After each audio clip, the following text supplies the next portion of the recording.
All right. How you doing, Vicky?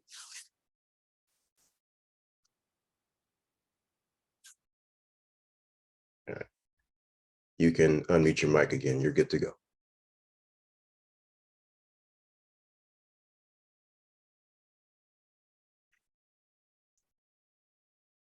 Perfect. Okay. Sorry, I was just waiting. It was saying I wasn't allowed to. First of all, just want to say thank you for posting all that information per the state for the accord and satisfaction. That was amazing to be able to get the specific things for each state. So thank you for that. Thank you very much. You're welcome. There's more states. Absolutely. It's so helpful because every state's different. But my question specifically, I will actually follow your directions and do what you asked us to do. I'm registered for the all-inclusive course, and I'm close to getting ready to file my trust in the county. I've been working on my DBAs right now, and my county's given me a little bit of grief and some pushback, and my state's a little different in the way they do things.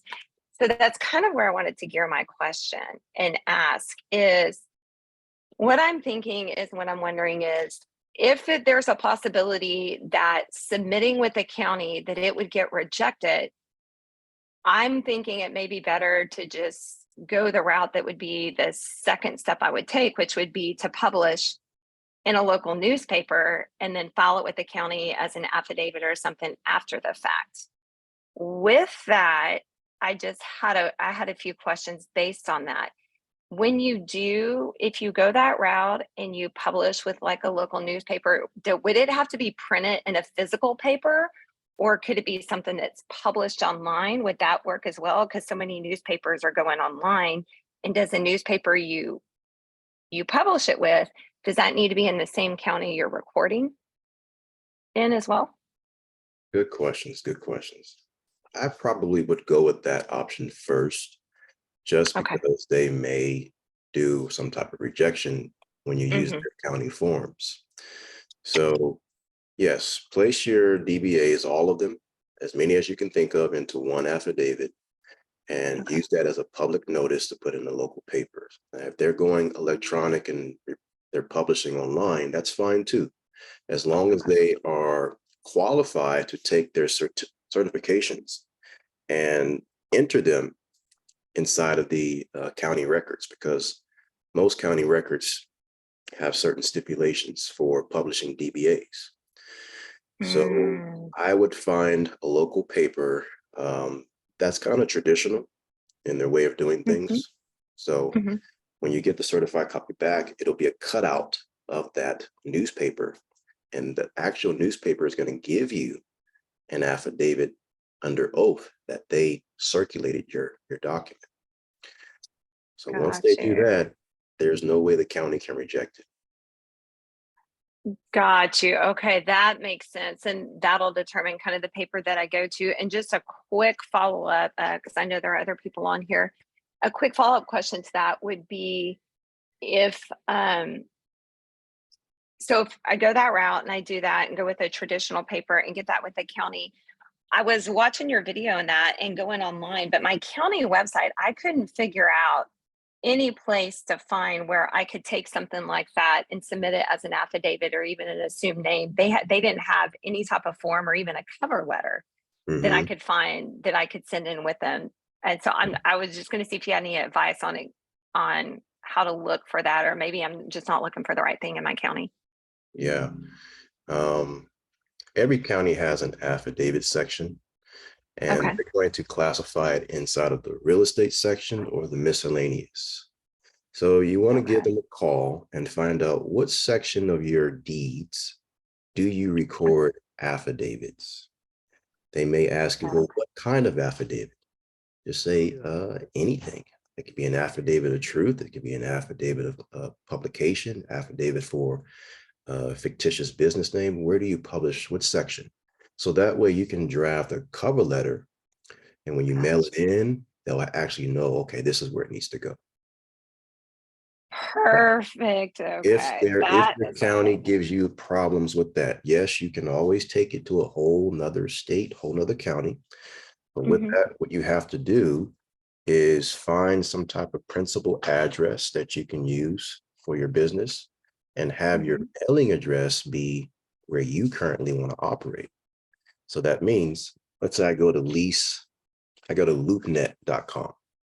Loopnet.com provides commercial real estate for you to potentially lease or enter into a contract. Let's say I selected my state, Florida, but you live in Indiana.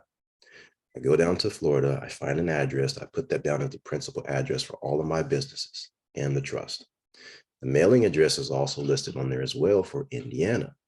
I'm going to send my affidavit that's notarized for all the DBAs to Florida to be circulated in, let's say, Sanford Herald or the Register Herald newspaper. They record it, they give me a copy of it, and I send that down to my local county in Indiana because I have an Indiana mailing address. They're going to record it there. Now I've just covered 2 jurisdictions. Nice. Okay, that helps. That really helps me out a lot. Thank you so much. All right, you're welcome, Vicki. Thank you. Good question. All right. Going to James. James W. You are unmuted. Just unmute your mic.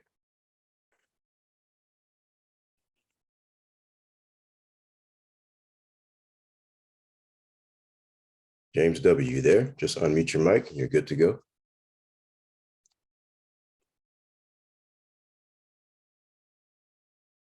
Going once, going twice. All right. We've got to go to Michelle. You are unmuted. Hey, hi. So I am just getting started. I'm new, and I have chosen a trust name, but it is registered with Inc. and with LLC after it in my state. Can I still choose that? Did you register that name as an actual corporation or limited liability company? No, my LLC is a different name, but the name that I want for my trust, it's ad infinitum, and it's recorded already as like ad infinitum LLC, ad infinitum Inc. Like other people have taken that name, and under the business entity search. Okay. So I'm wondering if it's taken or if because it has Inc. and LLC after it in the recording that I can still use that name. Yes, you can. You can still use it. Just do the proper DBA for it. So let's say you have the ad infinitum express trust, and that's going to be the first name in your DBA. Down below, it's ad infinitum express trust doing business as, and you want to list the LOCs, then you want to list the corporations, you want to list your first name, your bankruptcy estate name, the very same way that we've shown in the example in the course. Yes, you can do that. Awesome. Thank you so much. But my actual question is, I'm confused about the title of nobility stuff. Can I call myself a princess? Just like I could just do that? Yes, you can. You can do that. Where are you from? Well, I was born in San Diego County. I was born in California. California. Okay. Most of your family from there too? I'm a Navy brat. We don't really nobody really lives in San Diego anymore. We have family in Dana Point still. But do I need to buy the copyright for my ens legis with my name of nobility, or can I buy that with my government name? I have seen that where there are websites out there that allow you to buy titles of nobilities. But no, you don't need to buy anything. It's a simple declaration. If you want to be called princess, then you can do that. Cool. If you do princess, you need to attach princess of what? And Okay. that's most likely going to be San Diego County. Also, try to find out what San Diego used to be called before it was San Diego. Right? And now going back to the ways of the old, and it makes more sense. That would be a part of your name change part when you get to that part in the course. Okay, awesome. But no, I meant for buying how you talked about buying the copyright for your ens legis for your strawman name, your government name. It looked like you were buying your government name with your name of nobility. Is that No, I'm that not buying anything. the They have, $18 copyright? yeah, copyrightdepot.com. Uh-huh. So when you go there, you will enter all of the information that you've entered in your DBA. You pay an $18 fee. That's an international copyright for your trust owning those names. The United States didn't do that. Right now, they're operating off of the presumption that they own that name because they created the franchise via the birth certificate. You'll see that on your birth certificate, there's a separate date on there, a registration date. So they've placed all real men and all of their legs 100% on the land in their trust on a UCC1 as an agriculture lien. That means they gave you a way out if you know how to see it. And the way to do that is to do a non-UCC to reverse that UCC1 that they have. So you're going to need to do the Copyright Depot to put that actual claim on there where they failed to do it. That's all that is. So if you can fit as many of those names on one copyright for that $18 fee, you're good to go. Okay. So my trust is the one that is the purchaser of the. Correct. Okay. Thank you. I appreciate it. Very, very welcome. Great question.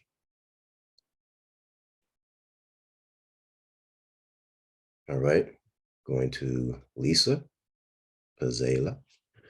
You are unmuted. Hi. How you doing, Avery? I'm good. We're all good. How about yourself? Doing good. I'm getting somewhere finally. I'm in the senior class, but I went back to the freshmen so that I can review the new stuff, your phase 2. And I still haven't done my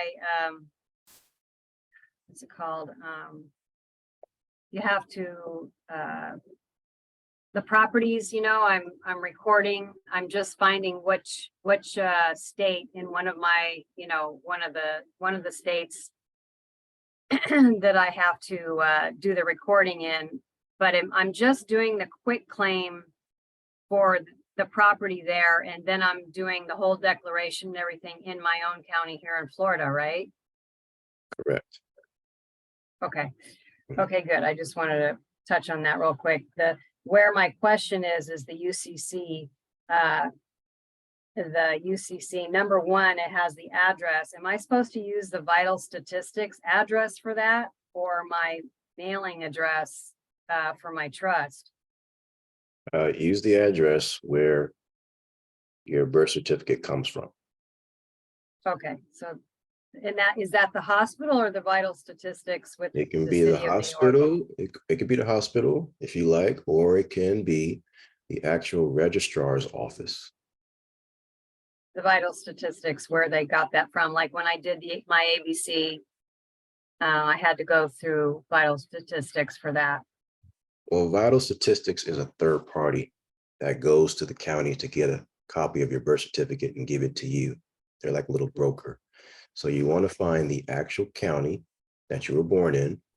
Yeah. It's going to have a recorder's clerk on there or a registrar of deeds name on there. See where its office is, and that's the address you use. Okay. And then on the number 4 for the UCC, let me pull that up really quick. Shoot.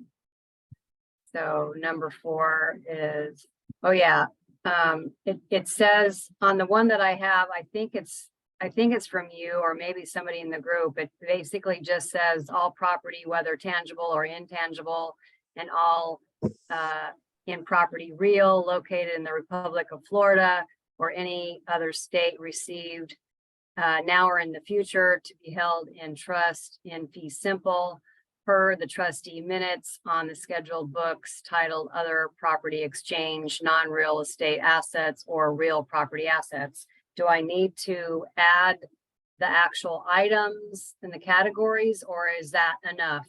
That is enough. If you do too much, they'll start asking questions and not understand what you're trying to do. So we want to make this thing simple as possible for them to record it. The reason why we've made that statement is because it is referring to your trustee minutes, which has all of the detail. And the county doesn't need to see that. Oh, good. Okay, great. Thank you for all the answers. You're welcome. All right, we're going to Joseph. All you got to do is unmute your mic. You're good to go.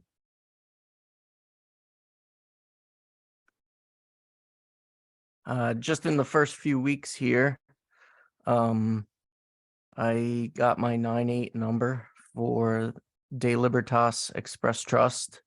Great. When I was on the phone with the IRS, they did not ask for a U.S. mailing address. They Okay. asked for the sole trustee's address and asked for where I live, and I gave the same address as the sole trustee. When I sent in the IRS correspondence letter from my sole trustee, I had opened up a PO box here. Will that take care of the fact that there's no mailing address in the US on file with them? Well, let me ask this question. When you called, what role did you play? I was the responsible party. Good. And guarantor.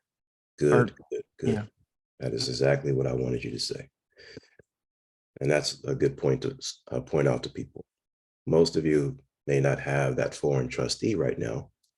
And you were thinking of just using yourself as that foreign trustee, but using your title of nobility name to do it. And yes, you can do that. But in this case, you have your foreign trustee and you called in as the responsible party doing a work for your trustee, correct? Correct. Awesome. Awesome. So it's okay. If they didn't ask you about the mailing address in the United States, it's fine. They gave you the number over the phone, correct? Yes. 98-6 or 98-7, correct? Yes, 98-6. Yep. They're good to go. Awesome. Great. Thank you. Very welcome. All right, let's go to Tawan Jones. You are muted. Just unmute your mic.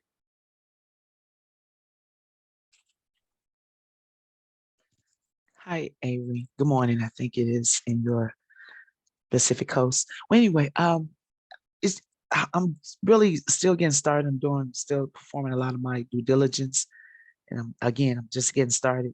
So I've already received my authentication of my birth certificate on the state and also the federal level. Got the anthrax number. I think I'm supposed to be getting off the federal authentication.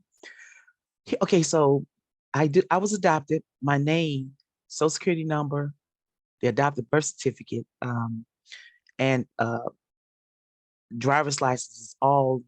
I have it on the paperwork. But finally, on my birthday in February, I finally received my life certificate of birth, which my first name is spelled different. But do I need to go over the process again and do it again with my life certificate of birth, or just proceed with my original birth certificate, which I do have a birth certificate. I mean, my original authenticated birth certificate, which is, my social security number, my driver's license, so on and so on. That had been under for probably the past maybe over 50 years. Okay. Good questions. Let me show you this. When we're born, we get a birth certificate, right? Regardless if we're adopted or not. Okay. All of us are adopted if we're born in the United States, or if we're naturalized. We're wards of the United States of America, right? That's what they've done. And we're coming out of that.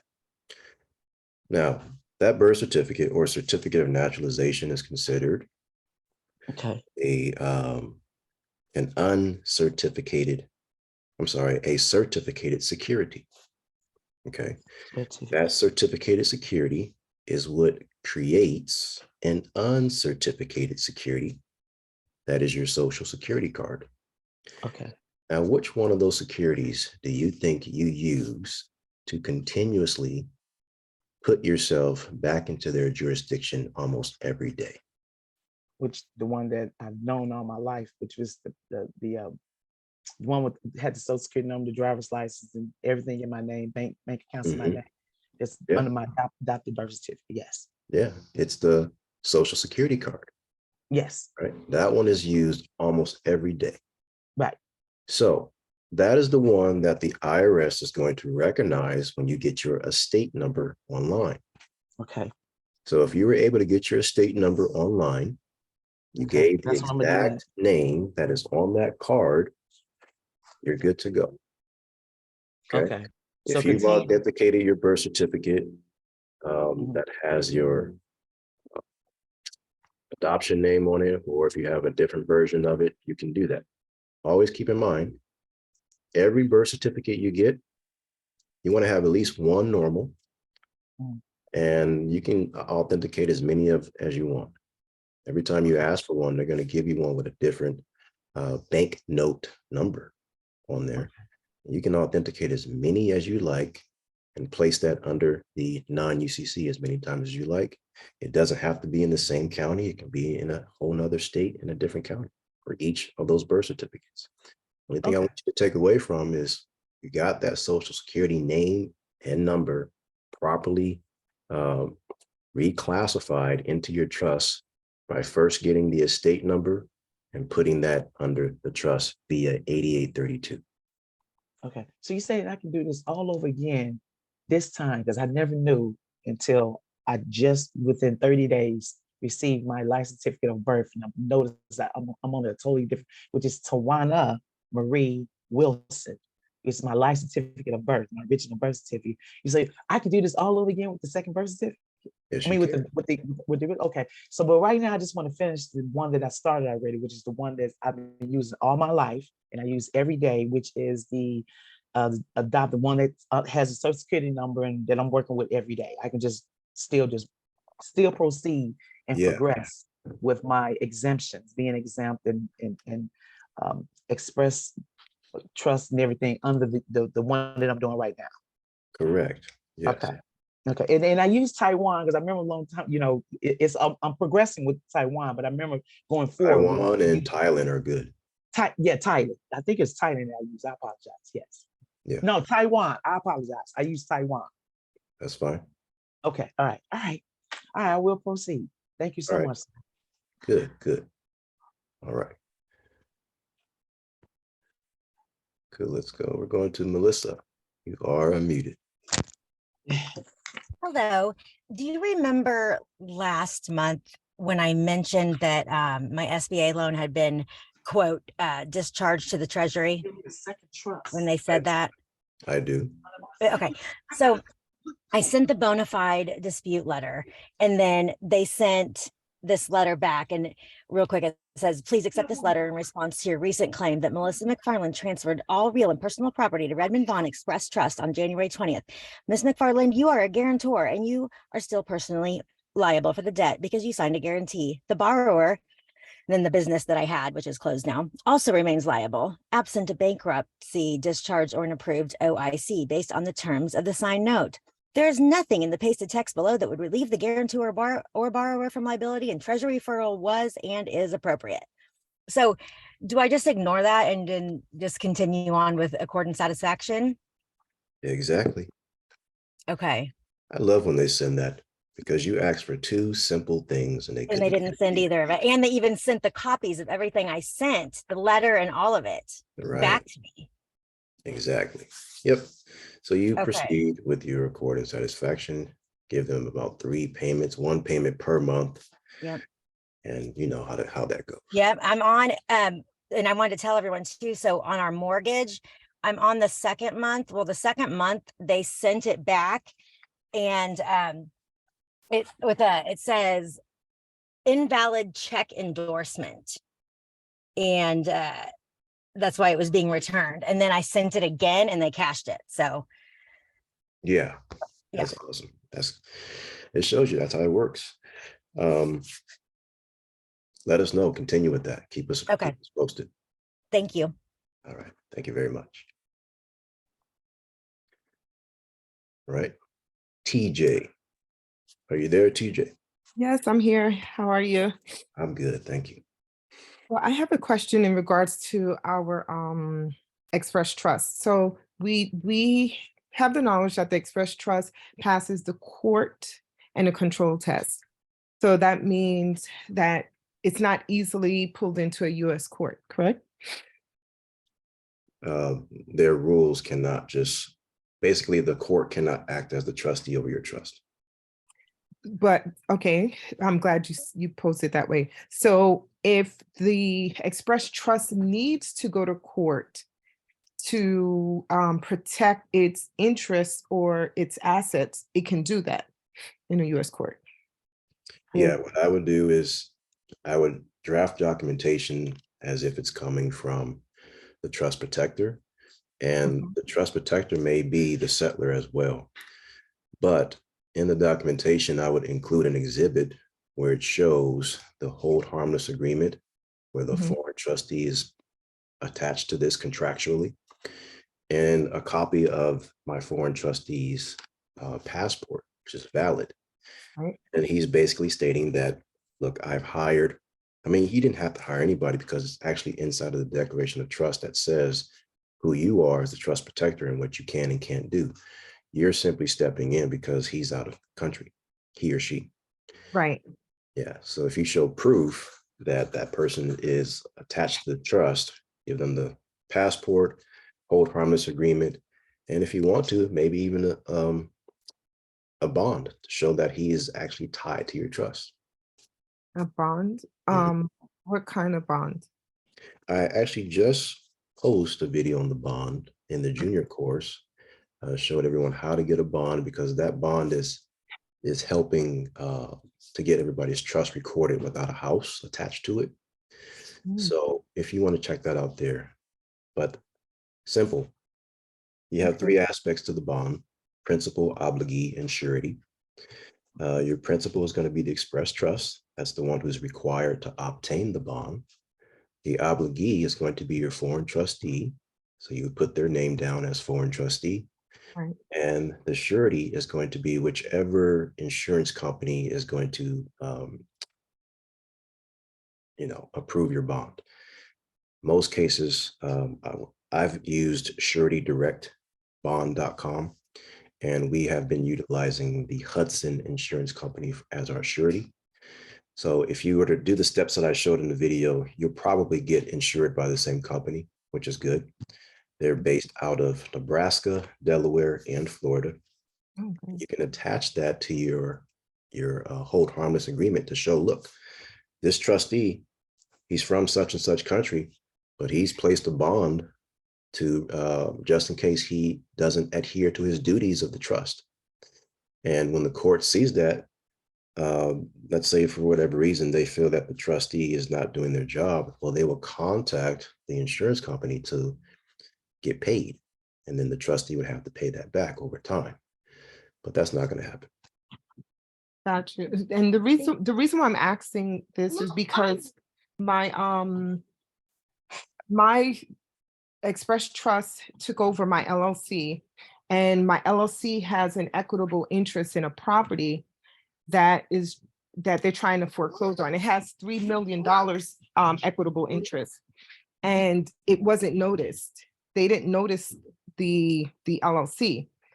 They're trying to say the court is trying to say that the LLC needs to have an attorney to represent it. And what we're trying to say is it doesn't need a LLC. The LLC doesn't need an attorney to represent it because it's taken over its complete interest. Not only does it own the LLC, but it's also, I drafted a document to say that it's assigned its interest as well too. Am I right in how I'm approaching? I do see why they're saying you need one, because an LLC is an artificial entity that is under the corporation's soul, which is the Pope, the Vatican, the Secretary of State. So I do see why they're going to say that. Now, how do you get them to prove that you don't need one? You would have to update the LLC's articles. Has that process been done yet? I'm finishing that up as Okay. we speak. That'll be done on Monday. If you can tie the trust as the sole member of the LLC, and then you make sure that that is how it's classified. It is a sole member managed LLC. Right. Yeah. And you can use that to show, okay, look, the trust owns this LLC. So step off. Got you. So it's one and the same, like how a single member, if it was an individual, it would be the individual. Mm-hmm. Okay. Makes sense. I was thinking that if you took the, if it assigned its interest of the equitable interest over, that would be the same as it's, like how banks do assignments. You have Wachovia assigned all of its interest to Wells Fargo. So they don't have to do assignments, like list assign. Well, no. Yeah. How they do their assignments. That's what I was thinking. Yeah. Okay. Okay. You're thinking correctly. Okay. Well, thank you. All right. Good job. You're welcome. All right. Paul, are you there? Yes, I'm here. How you doing? Good, good. Good. So quickly, I want to piggyback on a question. I want to say, I think it was Michelle who asked a question about vital records and address for the non-UCC. I live in Michigan, and the vital records office, like I was born in '75. And when I went there, the first time I went to go get my birth certificate, they said that my files had been archived, and I literally had to go to the state capitol to get a certified copy of the live certificate of birth. So the question is, this is the piggyback. This is the main question, but to piggyback on that question, when you put the address in for vital records on the non-UCC, do you use the vital records for the county? Do I use the vital records from the state where I actually got the certificate, or do I use the current vital records office for the county that I was born in? Gotcha. Vital statistics and state capital, all of them are considered locations where they warehouse receipts. Okay. That doesn't matter. We kick that out the window. We're only going to use where that address was created, where that birth certificate was created, the inception. Okay, even if that building is closed down. Even if it's closed down, it was operating way back when. Got it. Okay, understood. Okay, that was the question that I piggybacked that popped up that it was in my head. So the main question I wanted to ask is, I'm starting off. I have the full complete 0% course. So I had been piecing these, all of this information together. And so, you've been really helpful as far as augmenting the gaps, the information gaps. So, I already have my 98. I already have my 8832s out. I already have my birth certificate certified with the state, and it's off waiting for the U.S. State Department to authenticate it. So I'm kind of in a holding pattern. I'm working on my my DBAs. So in the meantime, in between time, this is a question as it pertains to real estate, specifically like with foreclosure. So I did a private loan with a quote unquote investor, and you had mentioned one of the videos that anytime there's a promissory note that there's a bond attached to it. So it was a short term. It was a commercial mortgage that was written up as a line of credit, an extendable line of credit. That actually was the verbiage that was on the documentation that I signed. But they had me fill out a W-9 with an LLC, because this was an investment property. It was supposed to be short term, 12 months with the extension, with the option to extend. In the 11th month, they essentially decided to foreclose, but they foreclosed on the straw man. They didn't foreclose on the LLC, even though the actual property was deeded to the name of the LLC. So it's a situation where I talked to some people. They wanted more money, essentially, to basically, call off the dogs, and it didn't go. So it ended up going to short sale, and the redemption period in Michigan is 6 months. And so my question that just expired about a week or so ago. My question to you is, I think I'm there's no real avenue for a court and satisfaction, I don't think. But being able to prove fraud, is there a path to being able to go and check the county records to see if there was a bond that was recorded on this property to prove, in fact, that the property has been paid off? Or is there any sort of recourse past redemption, even though I don't have a trust, even though, they're operating, they foreclosed on the straw man, even though the property was deeded to the LLC. Does that make sense? Yeah, it makes a lot of sense. Unfortunately, there is no fraud here. Okay. No fraud here because your social and your social security name, it can only be used as the guarantor. That's the only way banks are going to give you the loan. How that goes on the promissory note. As far as the deed, it could be a trust, it could be a corporation, it could be an LLC, it doesn't matter. But the guarantor is what determines everything, how they're going to make their money in the back end. What had to happen was, as soon as you got the property, even if they gave you a W-9 to put an LLC's information, you could have quick claimed it to the trust the very next day, or even the same day, simultaneous closing. And then from there, if you have the information back then to do the accord and satisfaction, now you have something to operate off of. Right. But let's say this, there is always one main piece of fraud here. If you look at the documentation at closing, did they give you proper disclosure as far as your rescission clause? You have to go back and look at that documentation to see if it was given to you, see if there's a clause in the paperwork, see if there's actual rescission forms that was given to you. If not, yes, you can go back and sue because there is no statute of limitation for fraud, but you still want to look up that statute of limitations to see if it's there in Michigan. Let's say you win. What are you going to be asking for? You can't ask for the house because it was short sold, and then you would have to evict somebody to kick them out, and they're not going to allow you to do that. So you're just going to have to sue for monetary damages, basically. Okay. Okay. Now, to your point, my social was never issued. Like, I never provided them with my social. I only provided them with the EIN number for the LLC. And this is a private lender? This is a private lender, correct. Okay. Okay, so they didn't run any credit. Right. Good question then. But because if they had pulled my social, then okay, it would all make sense. But Right. going back and looking at the paperwork, the only 9-digit number that they ever requested was the EIN for the W-9. And this was for investment property, right? Yeah, correct. Okay. Did you ever fill out what's called a 1003 application? No. I'm intrigued on this one. We'll have to speak on this one off the air. Okay. No. Okay. Absolutely.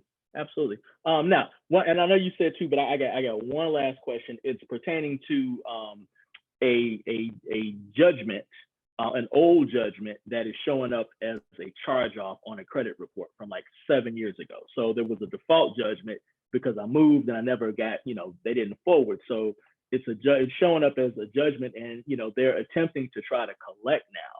So I went to court and tried to get the motion to set aside based on the fact that I never got served. The administrator essentially dismissed that claim. But it's still showing up as a charge off. In Michigan, the statute of limitations is a part of as far as what they can report on is 6 years, but if there's a judgment, they can go up to 10. Does the third party judgment letter apply? And how would I apply that as a motion to set aside? Because essentially, it's a situation where I wasn't got, and I know that I have other remedies in terms of, reasons to set that motion aside, but would you use that third party letter, or what would the criteria be essentially to get that motion to set aside then go after, because I don't have anything to operate as a trust. I'm still operating as a straw man until I get my authenticated birth certificate back from the government. Well, this is pertaining to the same case with the foreclosure, and it's now moved on. Different. No, it's different. It's a different. Okay, this is different. You gotta have to look at who's the creditor in this one? Tell me who's the creditor. Public Service Credit Union. Okay, and this is for a revolving credit or a loan? This was for an auto loan that I turned in on a bad car. Okay, got it. So it looks like there could be a writ of error that you can submit, because like I said in the other one, it goes back to the problem at the beginning. Was disclosure properly given? Got it. Second part, if you look at the promissory note or the installment sales contract, you're asking the question, I want to know if the president of the bank or its successors countersigned my signature. I have the right to know if you are following the National Bank Act of 1863. Give me a yes or no. If you stay silent, obviously you've broken that rule, and I'm going to give you the opportunity to fix it. But since this is already closed out and there's a judgment, you wouldn't do a court in satisfaction to fix it. You would dismiss the entire case based on fraud. Okay. And so you got it. Okay, no, that makes all the sense in the world. Now, if I don't have the promissory note, can I reach out to them and ask them, or do I need to go through? I need to file and then request it? Of course, they have it on file. Okay. All right. I've taken up so much time. I appreciate you being patient with me. Thank you so much. No problem. And I will be in touch with you to discuss this offline. Yeah, I'd like to see all that. But when you request that promissory note, ask for front and back. Front and back. Okay. Thank you, sir. All right. You're welcome. All right. We're going to CJ Scott. CJ Scott, are you there? Just unmute your mic. Hey, Avery, how you doing? Can you hear me? Yes, I hear you. Okay. All right. Hope all is well. Where I'm at in the process, I did my ABC. I got the ABC done. I also set up my Express Trust, and I did the DBAs, and I also got my Enterprise Trust established and bank account open. My question is it's me always trying to figure out structure of business. So I was talking to my mom, letting her know that I have to trust and stuff like that. And so we have property. So we are looking to have the trust take over the properties. But I think the trusts that I have established are all irrevocable trusts. And so with the properties, I think we want to put it more in a revocable trust, just so it's easier when it comes to if we want to sell it. So my mom, she actually was like, would it be better for me to put it under the trust I already established or what? So I was looking into it and I was like, man, I think they are irrevocable. So is there any way I can check and see if my estate is irrevocable or revocable if I don't have the paperwork in front of me at this moment? Did you register it anywhere? Yes, so I got the EIN for it. Okay. If you don't have the actual declarations to those trusts, but you're sure that they were created, they're just somewhere, right? Yes. Okay. I created my estate for sure. All right. Here's the best way to do it. If you know that potentially these properties are going to be sold in the future, well, let me ask this: is the property on title in the county? Is it already in the trust name?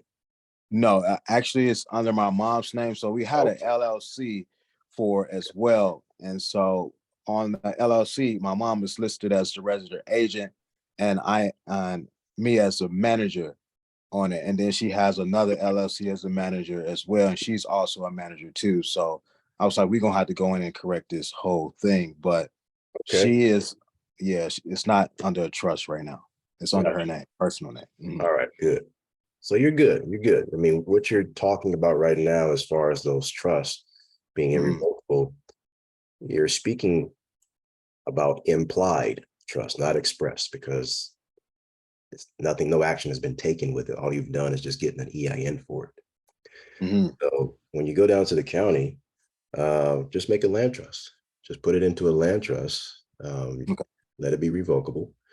You can list one of your LOCs as the trustee to sign off on it. Okay. And inside of your LLC, what I would do is update the articles and make your foreign express trust the main sole member, but you can list yourself as the manager.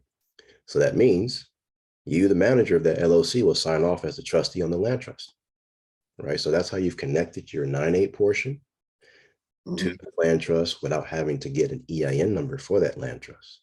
That's the best way to title a property out of your name to a trust that allows you to resell it in the future.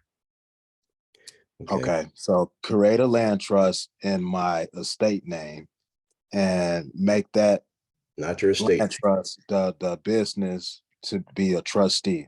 And then you said update the articles. And what am I updating in the article? Again, I missed that part.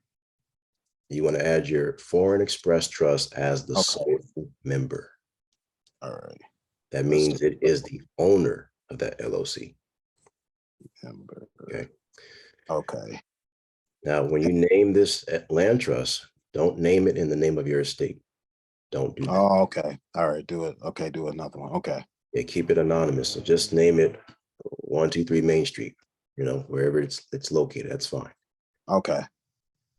All right. And then I will make, will I make my my estate a beneficiary of it so that it passed down that way? The beneficiary of this land trust should be your foreign express trust. Okay. Passed on to the trust. You never want to list yourself, your children, your business partners as beneficiaries on any document of a trust. You never want to do that. Okay. Always list the trust to be the beneficiary itself. Okay. Now, you're probably thinking, well, how do I get the piece of property if it belongs to the trust? Yeah, the foreign trust, yeah. Yeah. You have a foreign trust who's the beneficiary. You also have a foreign trustee who signs off on documentation for you, right? Yeah. If the trust is the beneficiary of 123 Main Street, it has 100 units to give out for that one piece of property. The trustee will issue a trust certificate unit for, let's say, 20 units to you. Say another 20 units to your sister. And so on until it completes that 100. Right. Whoever holds that trust certificate unit is the bearer of that piece of property to the extent of that unit. And each unit represents 1%. Okay. So you've just added yourself as a beneficiary without telling the world. Got you. That's all you're doing. All right. Okay. So basically just create certificates and write it out in a certificate in that format of giving someone units within the trust. And that's just all. That don't have to be recorded, or does it have to be? The land trust has to be recorded. All that information has to be recorded with that land trust. Well, the land trust, the only way that's going to be recorded is just by you doing the quick claim deed to take over the property. As far as the actual document, no, you don't have to record that. Keep that at home. The trust certificate units, that doesn't have to be recorded as well. Just the minutes that takes place. All right. That's all you got to do. So when it comes down to, passing on property to the next person and the court needs to see it, they're automatically thinking and they're ready for probate court, which is where we don't want to be. So we just present the documentation that's already been drafted at home and notarized. You give it to the court, they look at it and say, okay, you avoid probate. Mhm. Okay. All right. All right. Thank you. You're welcome. You guys can tell I really liked that question. I'm gonna go back to James. Were you able to unmute your mic? Yes, can you hear me now? Okay, good. Okay, thank you. So my question is that I was setting up my EIN number and I called in as the trustee. And I just have a question about if I did this correctly, because I used my first name and used the name I created for the trust also as the last name for the trustee. And I just have a doubt. I mean, they gave me the number, right? And I used an address in Barbados as the original where the trust was established, and then used an address in the US for the mailing. So did I do that correctly? Is my question. There's no harm in telling us what was the actual name you gave for the trustee. Okay, so James Lohad. Okay, and that's also the name of the trust. Yes, correct. Okay, no problem. They gave you a 98 number. So is there any, I guess, recourse to, do they have any, did I create any liability there for myself? Okay. No, you didn't. If you gave your true last name that's on a social, green card, state license, or birth certificate, then yes. But no, you didn't do that. So that's good. Okay, that was my only question. Thank you very much. You're good. You guys can do that. All right. Yeah, as long as we have a foreign country as our establishment of the trust, we have a US mailing address to show that we're doing business here in the States, you're good to go. You have no social. Gonna go to Jay Kool-Aid. Jay Kool-Aid, are you there? Yes, good afternoon, Avery. My name's Annette. Sorry, I couldn't change it before the thing started. But the name of my trust is Quod Dici non potest, and it means that which cannot be spoken. It's for all the trafficked children who can't speak. So eventually, when I can get funded, I have technology to help them, and I'm going to build a wellness center. Good. But my question is, so I'm new, but I'm going through and trying to get the trust done. And I just wanted to ask, in the powers and duties of the trustee in the property exchange, I thought I had heard in one of the recordings that if you had the property and you were going to eventually sell it, you didn't want to put that in. And that's what I'm trying to clarify. So if I have a current property and I'm going to eventually sell it, do I put that in there right now or not? It's like I mentioned with CJ, if you have property that you want to invest in and you want to sell it in the future, use a land trust to do that. But if you're going to have property that you want to eventually work on taking off the tax roll, being tax exempt, and it's going to stay in the trust forever and ever and ever and ever, then you would use the express trust for that. Okay, and then if I'm giving beneficial interest, I mean, do I state who the beneficial interest is? I mean, I know the foreign trustee is accepting the beneficial interest, but do I have to state who has that beneficial interest? No, in trust law, automatically it's the trustee who's holding that. Okay, that's how I just wanted to verify that. Thank you. Yeah. Excellent, excellent. I like to hear people looking into doing philanthropic work. That's awesome. Yeah, I'm very excited eventually when we learn how to get funded. So I'm just waiting. But and also the veterans. So it's going to be for the veterans and children. Outstanding. Outstanding. All right, we're going to Jonathan. You are unmuted.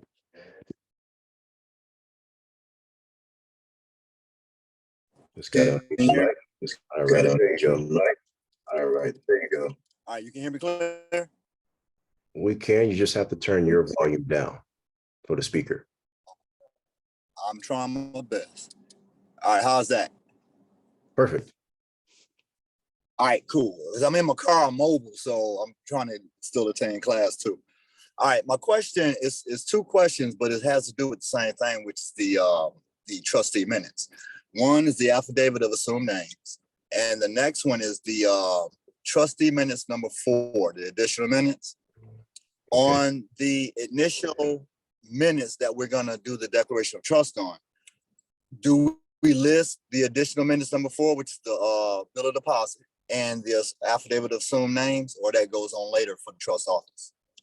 You could do the bill of deposit, it's optional. I've released, I think, 2 parts to the junior course. The junior course is exactly on the point of what you're talking about. So the next couple of videos that I post this week is going to show you all of that. I have removed the bill of deposit part, but you can have it in there if you want to. But I'm going to show that when it's time for you guys to do your name change, that bill of deposit language is going to be in the name change attachments. So that's why I've taken that out of that for that reason. So, yeah, you don't have to worry about the bill of deposit part. Once you see the complete full powers and duties of the trustee in the junior class, you'll fully understand. Okay. All right. One more with the affidavit of assumed names. I have it written up. It's drawn up, but it looked like the minutes. But it don't look like the example that's out there. I have my own style to it and a little bit more wording per the state of Alabama and everything. Excellent. But the date that we put at the top, what date do we use? Because some of those names that I have on there, I just got EINs for. Now, of course, my name itself that I'm covering, I'm copywriting. Of course, that's going to go. I can take that far back to my birthday. But as far as the estate and a couple of the entities that we have, what date do we put down on the top for those minutes? All right. At the very top where it says your trust name, there's an established date. So you already know what that is. And down below, you're having a date of the day that you are coming together and making this affidavit. So that date does not have to precede your businesses or none of that. It's just the day that you're signing it. See, what gives your trust weight to cover those names is the fact that it's in this particular type of trust. A lot of people don't realize that if I have a company that started in the year 2015, and I've chosen to have my trust begin in 2018, if that company that started in 2015 is still in operation, and I've added trust on the articles to be the sole member, my trust has the power to go all the way back to 2015 and take care of tax bills. I see, said the blind man. So you don't have to necessarily get caught up with the dating system because the trust is that powerful. Okay. All right. One more I'm trying to squeeze this in is with the unincorporated association. On the site, there's 2 videos for unincorporated association. There's one just for unincorporated association, and there's another one, unincorporated association with the trustee.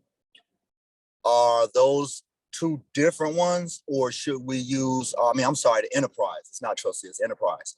So should we be doing that with our enterprise or just setting up a separate unincorporated association for further use? All right. The unincorporated association is a business organization, right? That can be named whatever you want. A lot of states don't allow you to record that with the Secretary of State. If that is the state that you're in, you still can make the articles for your unincorporated association. They're just telling you, you don't need to record that with us, the Secretary of State. Who you need to record it with is the county. And the only way that you record it with the county is in a DBA format. So now you've done that, Okay. go straight to the bank and you open up the account with those two pieces of information.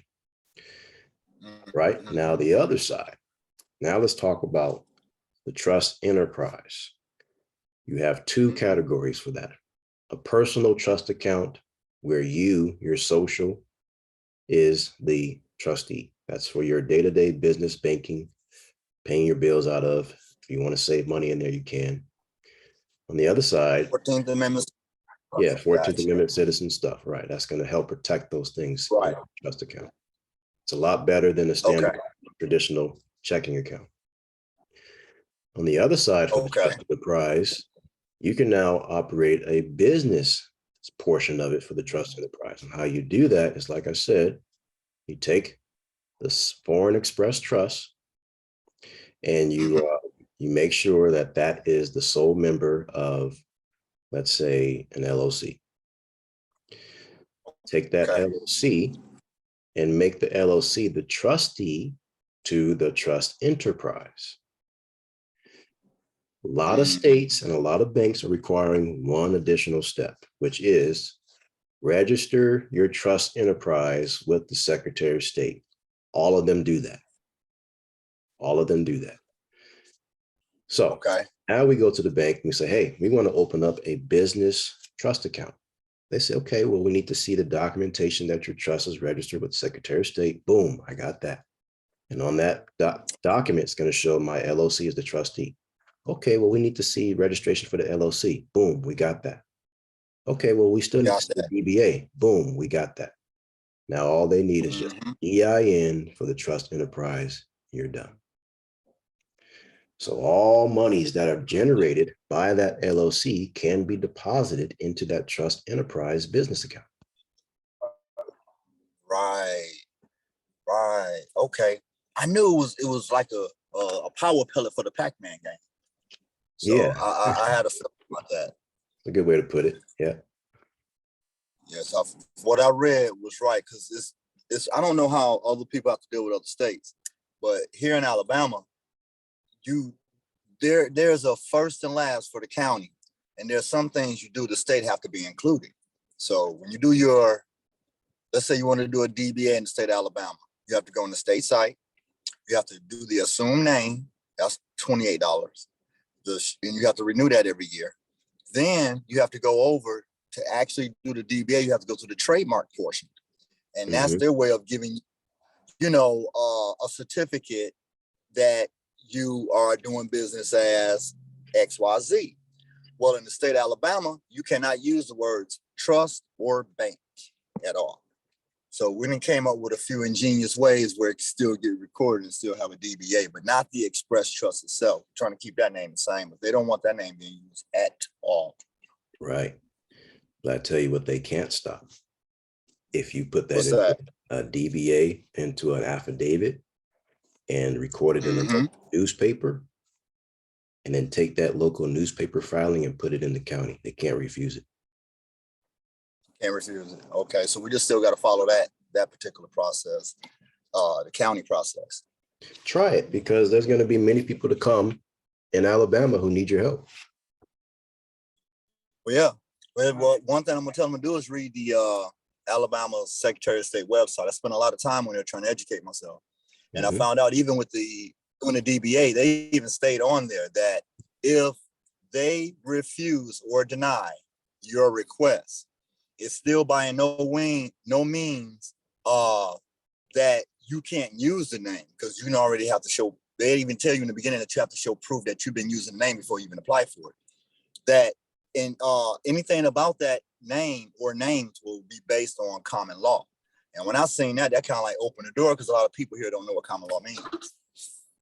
So I know right now, all those can be covered up under my copyright also, with those being listed in the county, because county here in Alabama is first and last, like I said before, but there are a lot of things you have to do. The state has to be included. So long as you establish it on the county and finish it on the county, you're good. Gotcha. So it's just for the people out there that's in Alabama that don't know. Yes, we have a few people in here already who are in Alabama. They needed to hear that. Thank you. Well, do we need that affidavit of domicile? Help me out. Yeah, I use it in the Do we trustee. actually? Yeah, I use it in the trustee minutes. That is to collect and finalize what you've done with your birth certificate. So that should be in trustee minutes 4, not 5. Am I correct? It could be any number you want. Oh, wow. Okay. All right. Okay. So I There's thought I no had it. order All right. to how you have your minutes. This is your trust office, not mine. Oh man, I've been sitting up here with a magic ruler trying to get everything, my T's crossed, my I's right, in a perfect structure, but really it's just whichever way I make it then. All right, I got you. Exactly. My bad. My bad. Yeah. I'm enlightened today. Thank you. Yeah. Okay, Avery, I have one question. Okay, so my enterprise is, instead of the trust, I put care. What do you think? Do you think I just need to still just do that DBA and just go back and put trust? What's the name again? Full name? It is Dominious Express Trust. Enterprise. No, not trust, but care enterprise. That's fine. Okay. I just You checking. can, So you what can we even, did here in Alabama.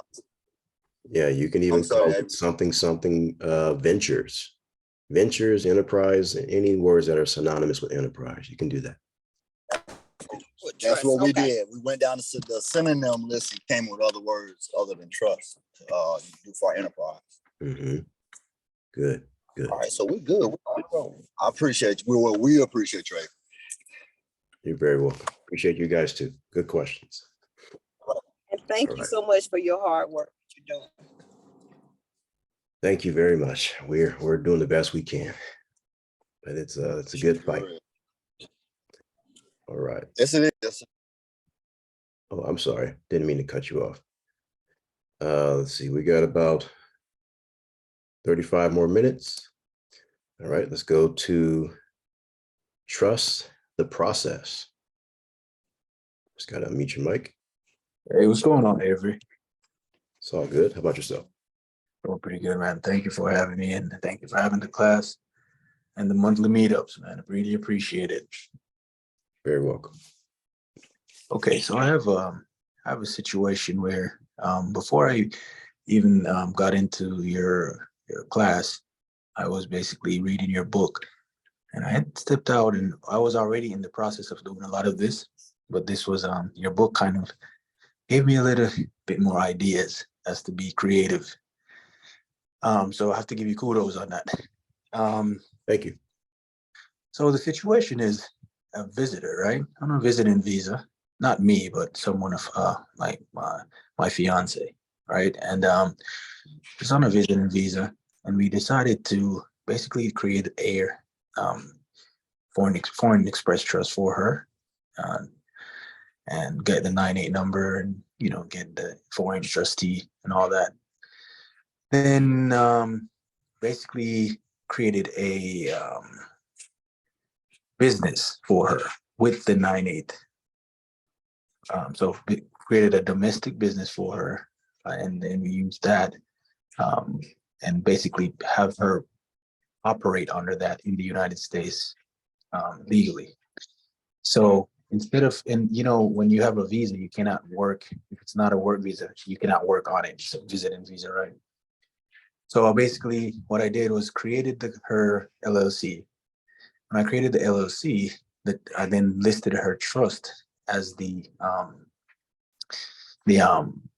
CEO / manager / you name it.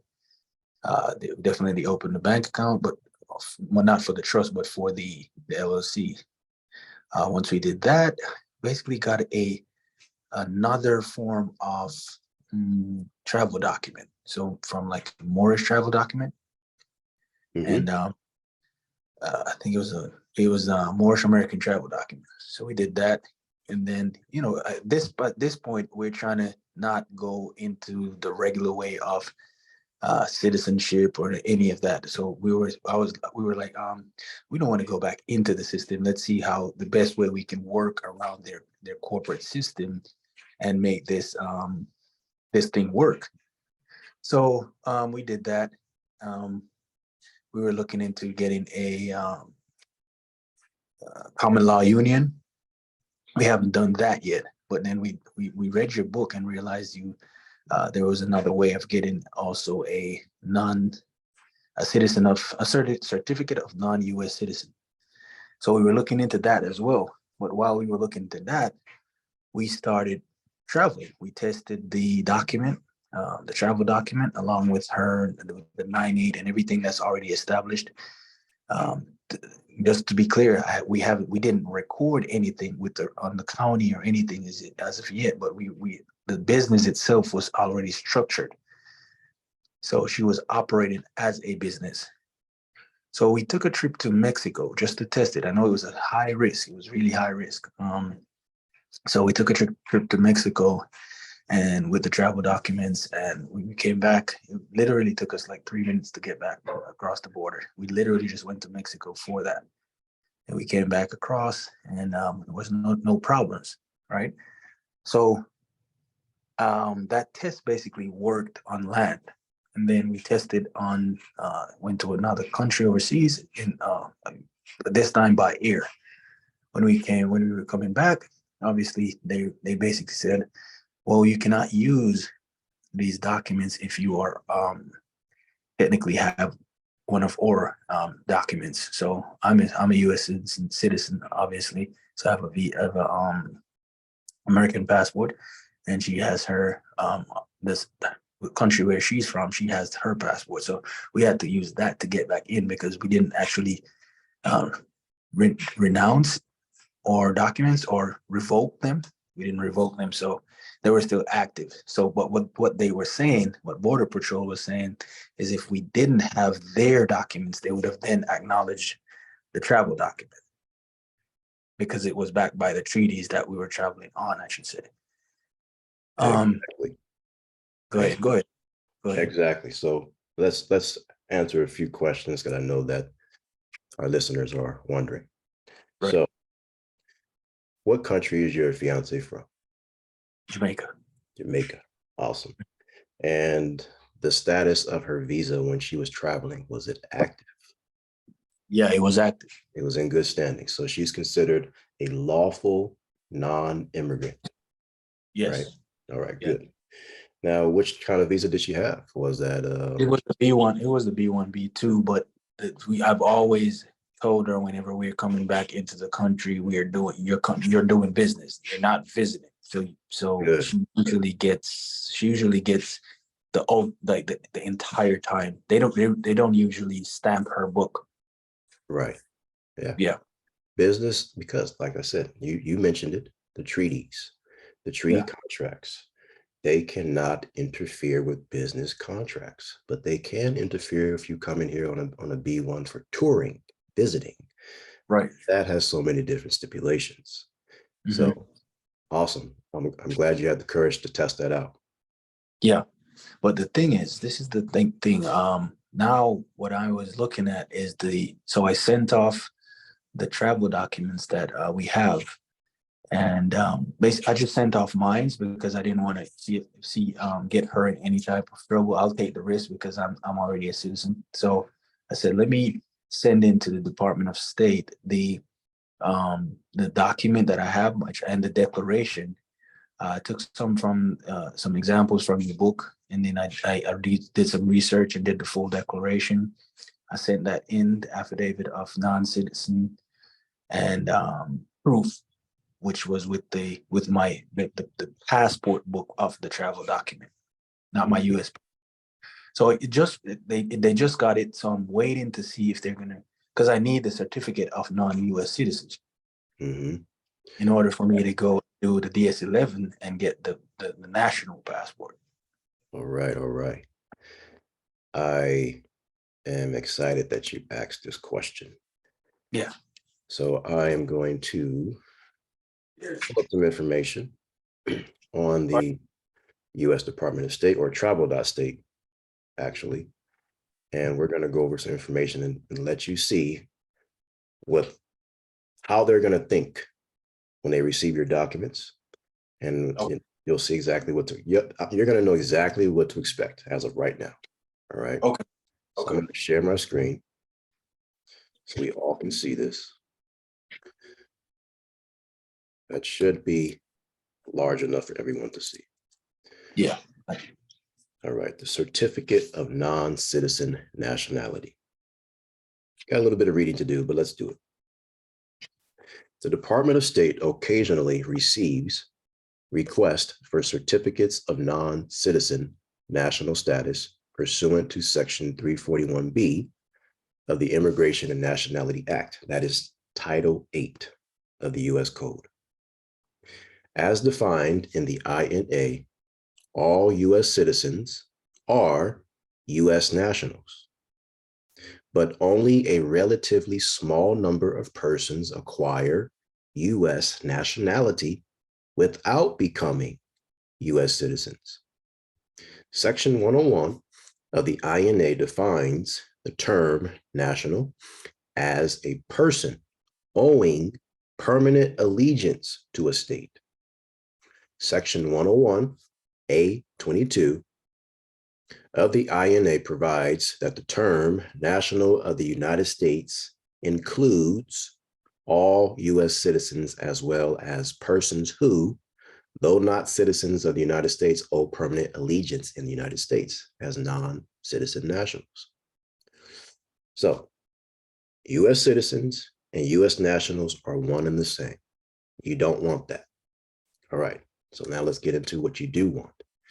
Section 308 of the INA confers U.S. nationality, but not U.S. citizenship on persons born in an outlying possession of the United States or born of a parent or parents who are non-citizen nationals who meet certain physical presence or residence requirements. The term outlying possessions of the United States is defined in Section 101 of the INA as American Samoa and Swains Islands. No other statutes define any other territories or any of the states as outlying possessions. I'm going to skip down a little bit because this section here talks about the Northern Mariana Islands, the infamous Public Law 94-241. This is for those who are born in the U.S. And you've seen this in the trustee minutes number 4 when you make your declaration of nationality as to which country you were born in.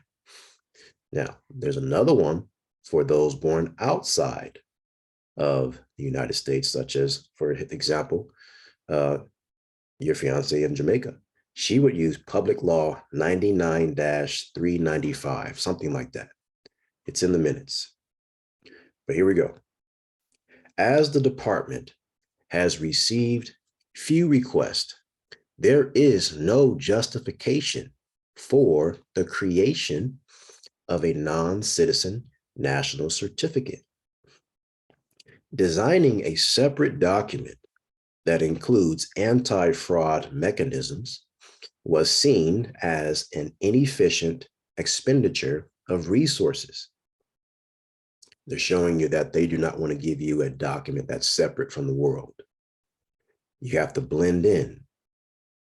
Therefore, the department determined that those who would be eligible to apply for such a certificate may instead apply for a United States passport that would delineate and certify their status as a national, but not a citizen of the United States.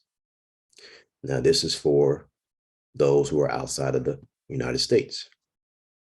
If a person believes he or she is eligible under the law as a non-citizen national of the United States, and the person complies with the provisions of Section 341B of the INA, he/she may apply for a passport at any passport agency or acceptance facility in the United States.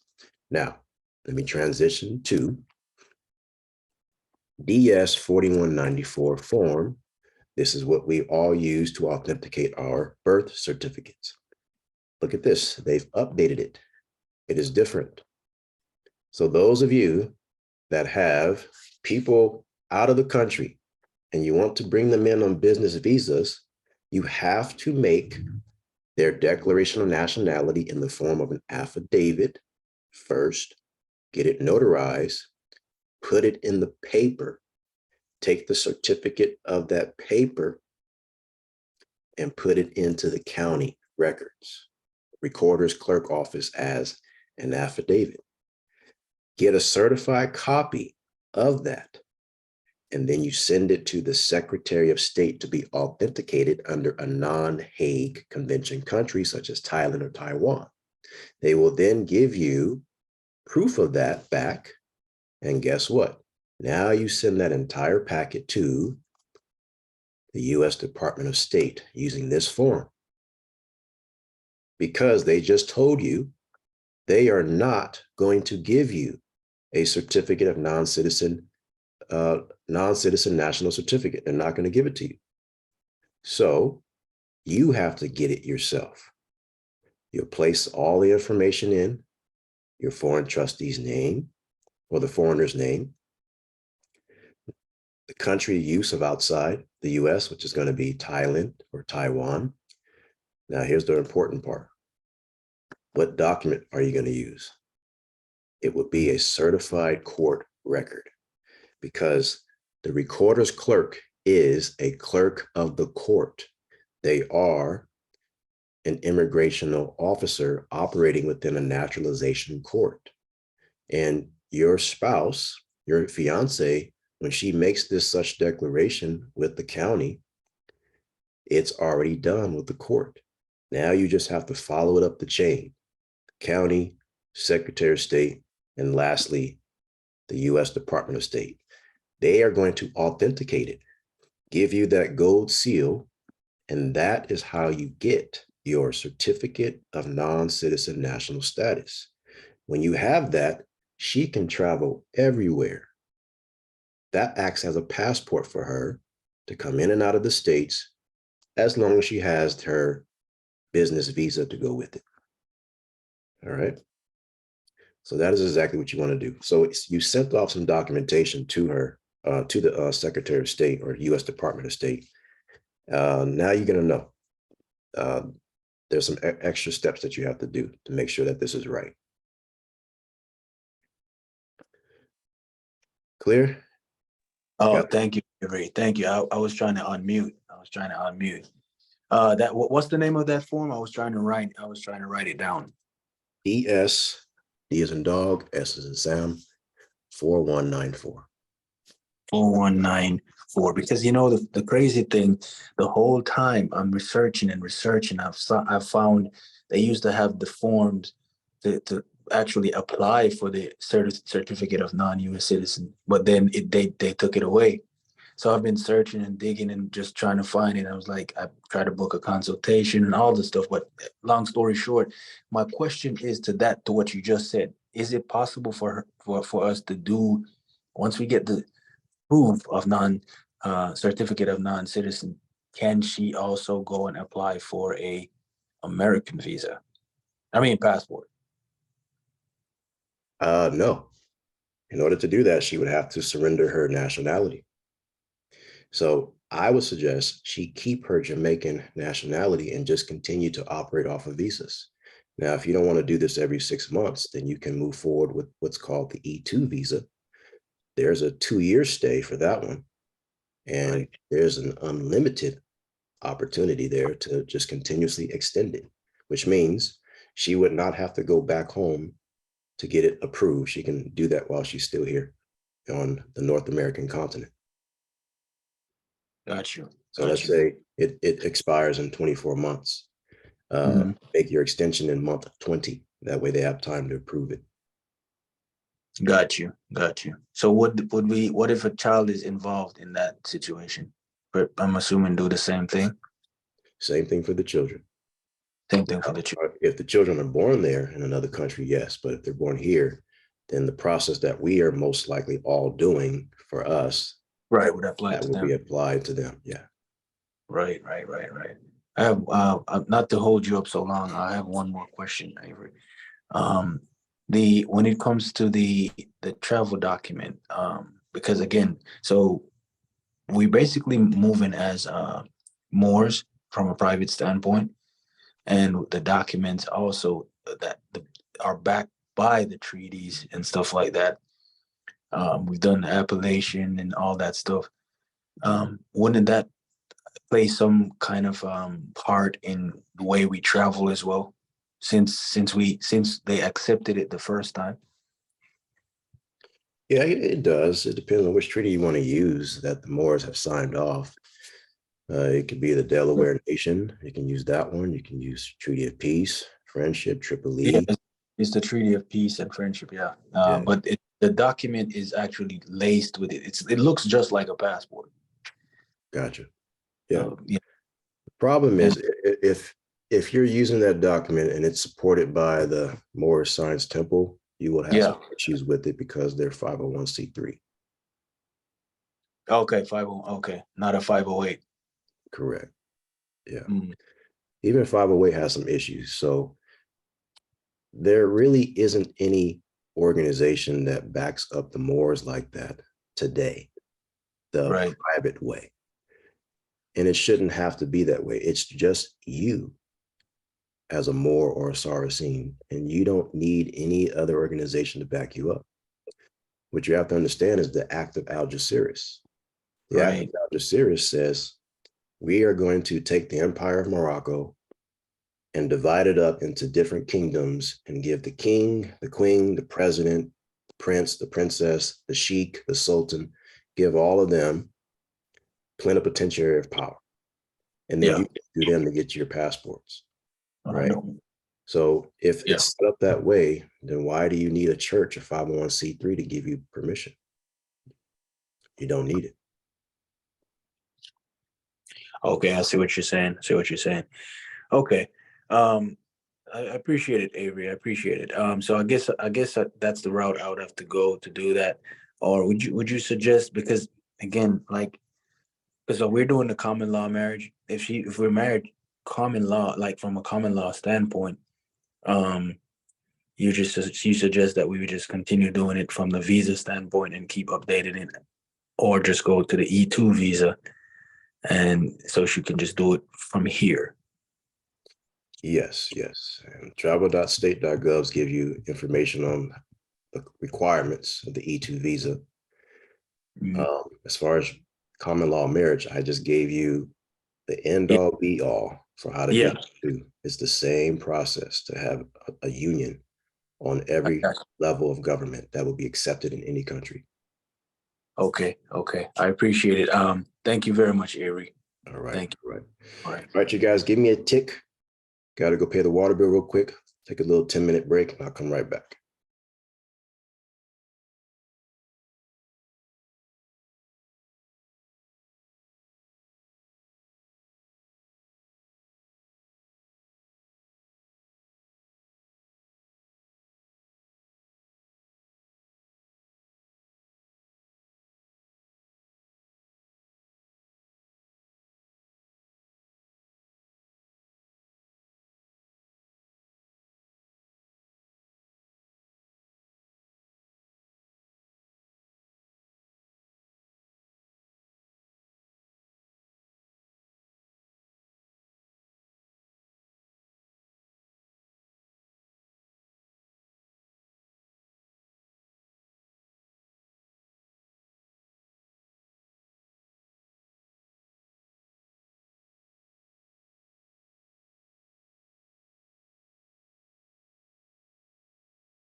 Yeah, I could have played a video, but I know that was going to be really quick. I'm back. I had a lot of sea moss tea, so that's a good way to get the system going in the morning. All right, let's continue. Very good question. That last one, I think that was needed for a couple of people. All right. Going down to Ryan. How you doing, Ryan? I'm doing great, Avery. Thanks for your time this morning. Hope you're doing well too. My question's a little bit out of the box today, but I thought it might be valuable for everybody to hear some input from you on a certain topic. Been reading a lot about CBDCs lately and the coming change of the dollar and the way the money system in the United States is going to work and the rest of the world. And I wondered if you are up to speed on that and have any insights or advisements for the group here on how to prepare for that and what we should do with regard to that. And specifically reading into some things about how notes have been written on loans in the past that are to be paid back in dollars. And if the CBDCs come into play in the near future, like I'm hearing they will, I believe that would nullify a lot of people's notes on loans. So yeah, what do you know about that and what are your thoughts? What I think, if there's going to be some new form of new currency to trump the dollar, it doesn't necessarily mean that what you have in your current bank accounts as far as savings or any of that, it's just going to equate to the current value of that next powerful currency. There are a lot of bills that are being issued out through the Library of Congress from our Democratic and Republican parties. We are supposed to take a look at those bills. They usually have a 3 to 4 year wait time before they are approved. What really makes those bills approved is if we stay silent and it's in their favor to approve it. Every constitution says that you have the right to publish your sentiments and your opinions. So they're giving us the time, the window to operate in the republic. Basically saying, hey, this bill right here that's talking about the digital currency, I don't like it. I don't want it, and it's not going to affect any of the money that's in my trust. You need to make a statement and have that recorded in, guess where? The local newspaper, because you have the right to do publishing. And when you publish it and say that you deny everything that's in that bill and get it into the county, if that bill decides to become a law in the near future, your publishing was first before it became law, so therefore it does not affect your trust. That would be the best way to protect your trust and your assets from all of these bills that are being pushed out. I just checked recently, I think it was March 28th, and we had about 1,800 bills that were introduced to the House. As they do these things, we have to sift through them and figure out which ones we like and which ones we don't like. That would be my take on that as far as the money thing. I also would advise putting as much as you can in life insurance policies. That's where the banks are using this time right now. They're putting their money into the bank or life insurance. It's called COLI, corporate owned life insurance or bank owned life insurance. And once this whole thing passes over, their money is untouched because it's in the life insurance policy and it's got compound interest. It's going to earn way more than the standard savings account. It's a safe place to put it that's separate from the US stock. So if you can do that, you can do that. That's cool.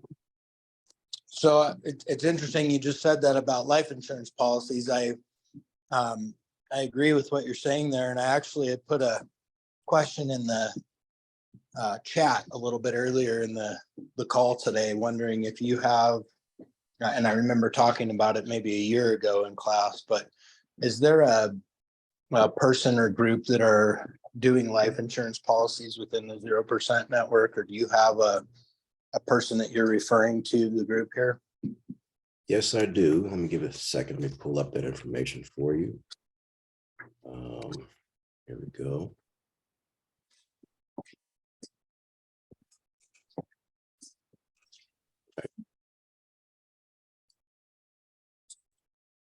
And then just one other quick thing in regards to what you just said, Avery. Do you think we need to amend anything within our recordings or in our trusts, or add any recordings other than what you just mentioned about publishing in the paper to protect our trusts if currency changes?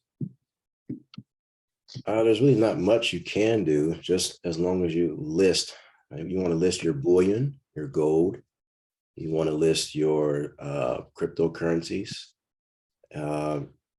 Every asset that you have, you can list it inside of your trustee minutes in a chart format and get that.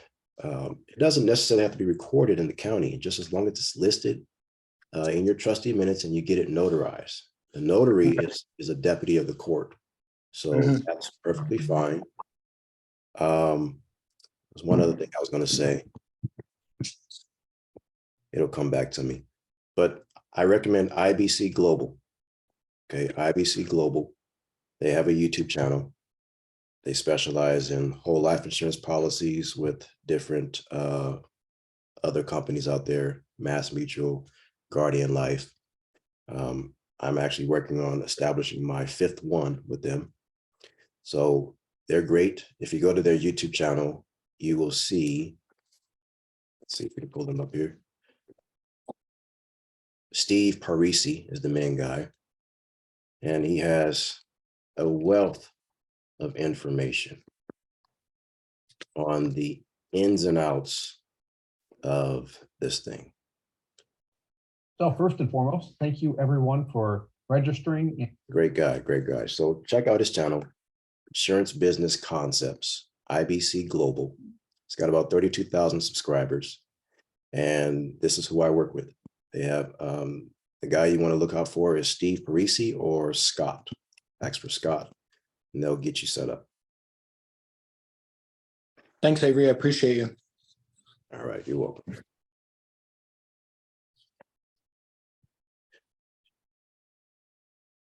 Right. Whomever is named Zoom user, you are next. Just unmute your mic.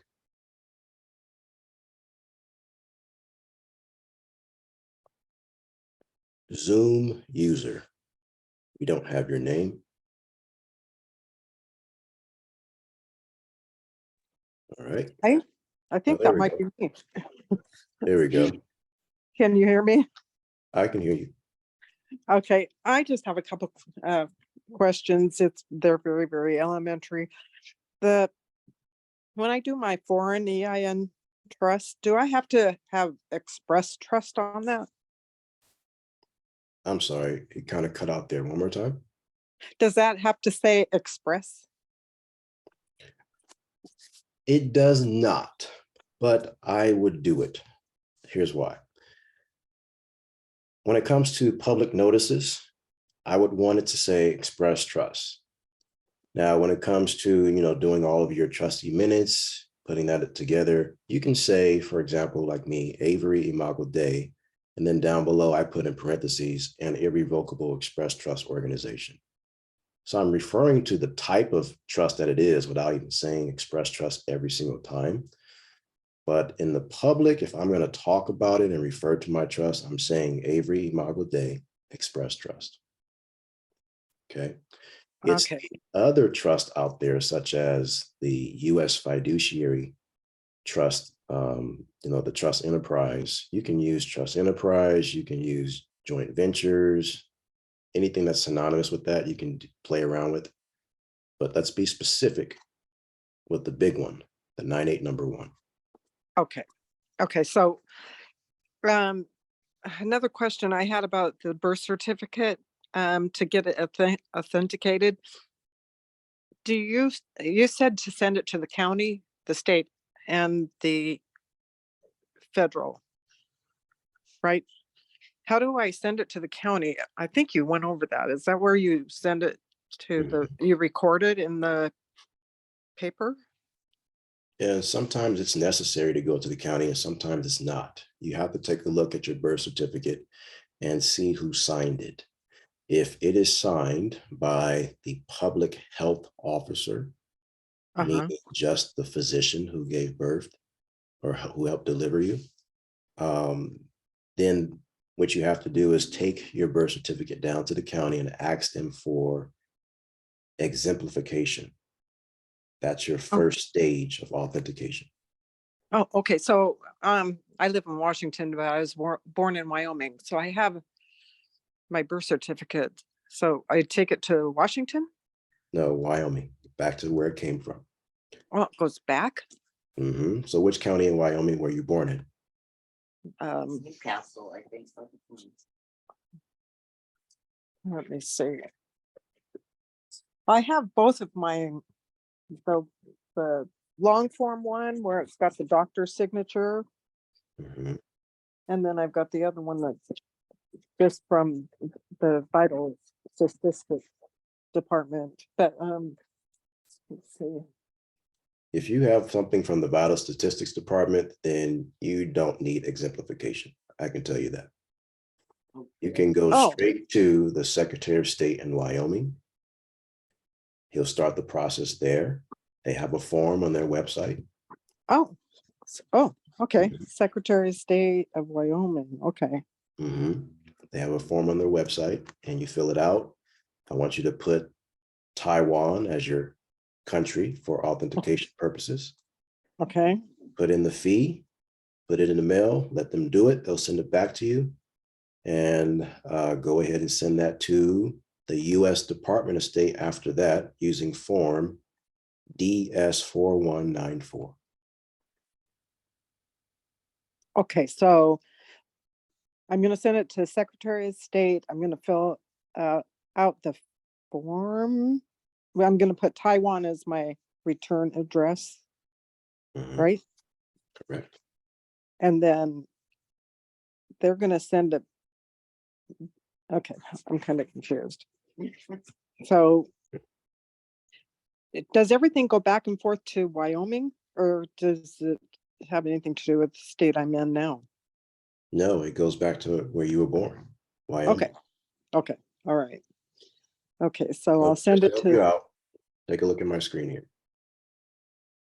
I went to Google and I searched Wyoming Secretary of State birth certificate apostille or authentication. In your state, they call it apostille authentication services. So we'll click that. Right. Actually, if I go back, this one would be better. This is the request form for Wyoming. Okay. All right, I'm gonna, okay. So it says receiving country, Taiwan. Number of documents, 1. The amount enclosed, whatever they charge, it says $20 here. So you put $20. Okay. Put in the address where you want them to send it back to. And you are done. Now, they're most likely going to want you to give a self-stamped, self-addressed envelope inside of your packet so they can use that to send it back to you. So please do that. Okay. That's how I got my other one. So then once that's done, I am going to get, I have to send my original, right? Correct. Not a copy, the original. Okay. And then I send it to the Department of State. Department. Just as I did that research there on Google for your Wyoming Secretary of State, I want you to Google U.S. Department of State authentication. And it'll take you straight to the form. And this is the federal, right? That is the federal, yes. Okay. Okay. So then once that's done, it's authenticated, right? Awesome. Okay. That's where I was really confused with the county. I kept thinking, where is the county? I think I have just one more question.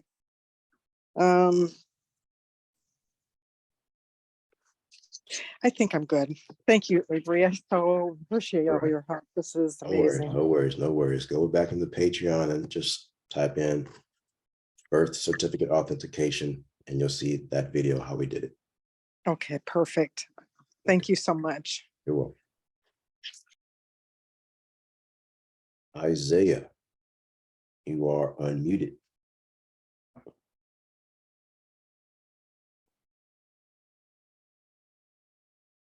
So we got a couple questions here in the chat. If you want me to start. All right, here we go. From Melissa says, do we need another UCC for the third 98 number family trust? Put gold or silver on it. Do we need another UCC number? Yeah, it says, do we need another UCC for the third 98 number family trust? Yes. Yes, you do. Same procedure. Right. Hold on one second. Let me come back to the questions in the chat, and we'll end up finishing this entire thing with the questions in the chat. Not a problem. All right. MJ Harrison, unmute your mic.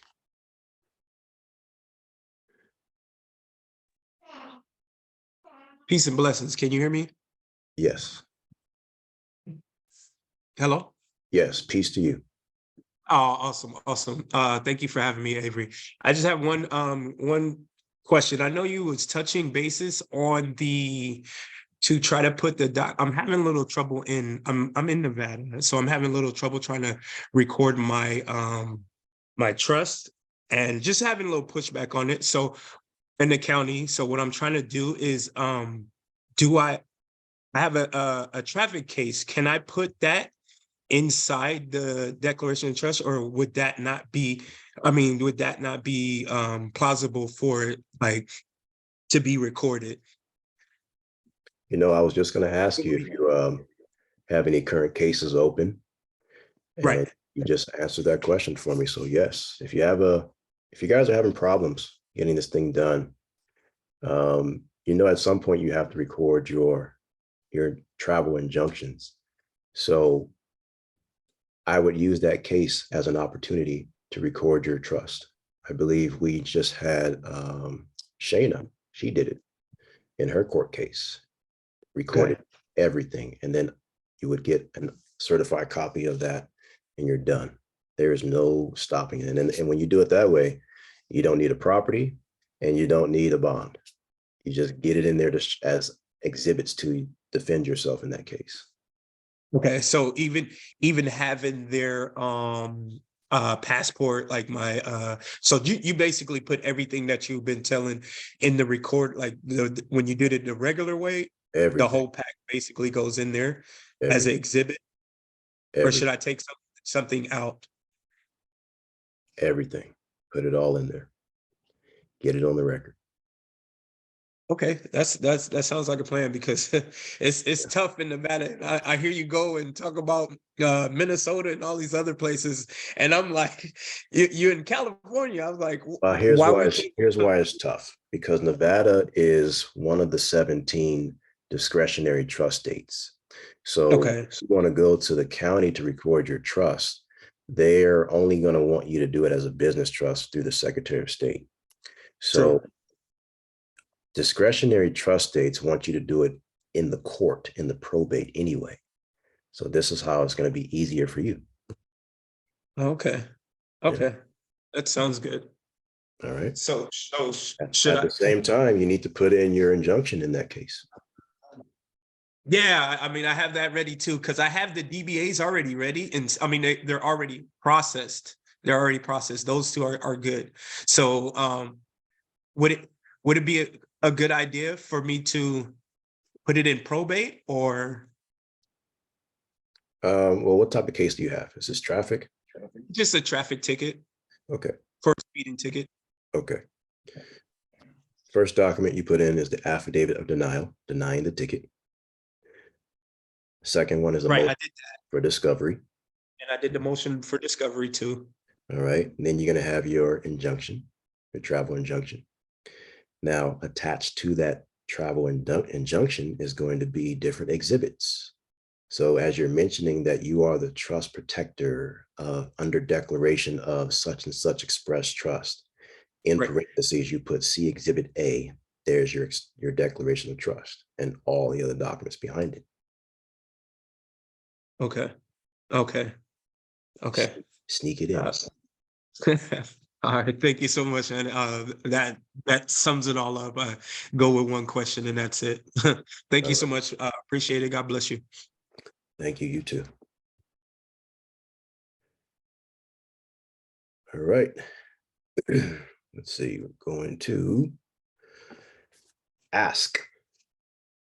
I do not know how to pronounce the last name. How do you pronounce the last name? Just got to unmute your mic. Shab Radio.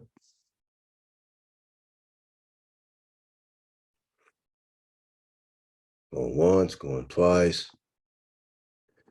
All right. Going to Helen. Hi, Avery. How are you? I'm good. How are you? I'm doing well. Thank you so much. I'm so excited to speak to you. I've been waiting on this day.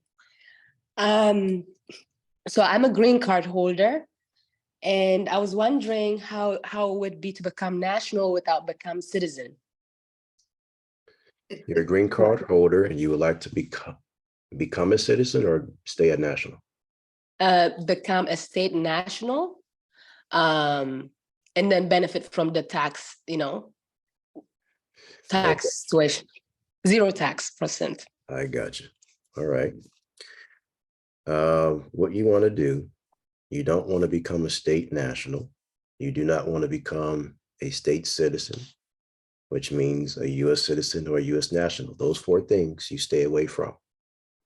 What you want to maintain is your nationality from your country. So just as I showed previously on how to put your declaration of your nationality together in the trustee minutes and get that recorded in the local paper, then put that into the county recorder's office and start authenticating that document all the way up. Then you're going to have what's called a valid certificate of non-citizen status, but you are a national of the country you were born in. So I have to ask, do you have a green card or no? Yes. Yes. Oh. I have a permanent green card, the one for 10 years. Okay. So that means you have 1 foot in and 1 foot out. You are a quasi citizen. Okay. So what I would suggest you do, finish the process of becoming a U.S. citizen because you're already in. They've given you that type of access. Finish the process, get your U.S. citizenship, and then do this process here to protect yourself as a national of the state that you've naturalized into. What state are you going to do this in? Florida? And excuse me, I am in Texas, but California. Well, I'm in California. I live in California, but I was filing taxes in Texas. No, he's saying where do you want to do it at? Oh, where do I want to do it at? I would like to live in California. California's a good place. All right. California's good. They allow unincorporated business associations. So if you wanted to go in business, you can do that. California's fine.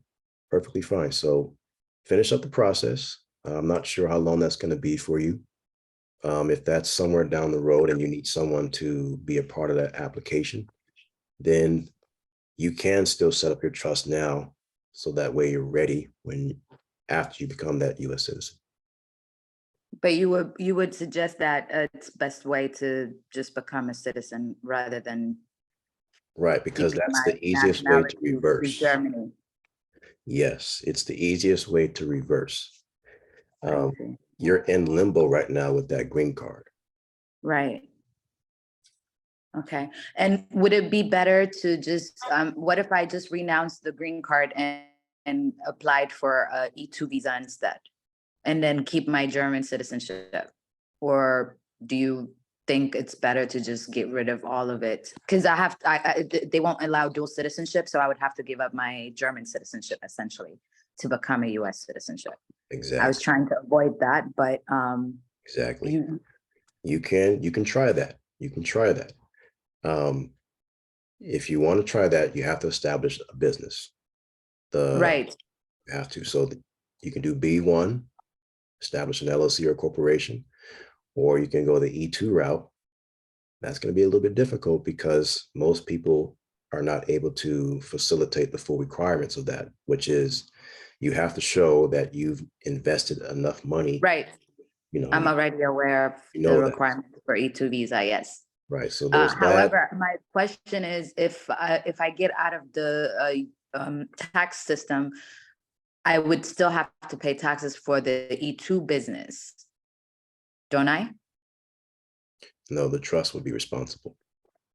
Okay, and if I don't pay any taxes on the E2 visa business, then would they still renew my E2 visa every 2 years? Or would that have any bearing on that? Yes, they would. So that's why I say that this is going to be a bit of a process with E2. Whichever business Okay. you set up, I recommend a 501c3. A 501c3 that obtains tax exemption using the 1023 form from the IRS. Takes a little And they bit of still time to do, give that to you. And when they they still give it to give you a E2 visa, even if it's a nonprofit business? I thought it had to make some type of profit in order for you to qualify for E2 visa. I'm getting to that. Okay, I'm sorry. So you have the 501c3, and you have to have that 501c3 doing business as a for-profit business. Okay. There's a nonprofit involved and a for-profit involved that's doing business and has a bank account. That is where you would attach yourself. The reason why you want the 501c3 attached is that's what's going to take care of the taxes for the overall businesses. So that way you don't have to pay the taxes. Okay. Okay. So it's a bit of a process. The path of least resistance is just to do the U.S. citizen route and go that way.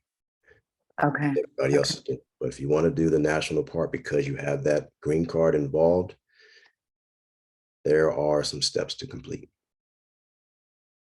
And some Okay. So, but essentially you can still do the express trust as a green card holder. That's not a problem. Yeah, that's not a problem.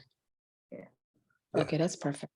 And then also my other question is, I am naturalized in the United States. It's two of us. You were just speaking to my sister. I lost my naturalization certificate. So can I do all the entire process with my US passport? Because it takes a whole year to receive a new one. No, you're going to need that certificate.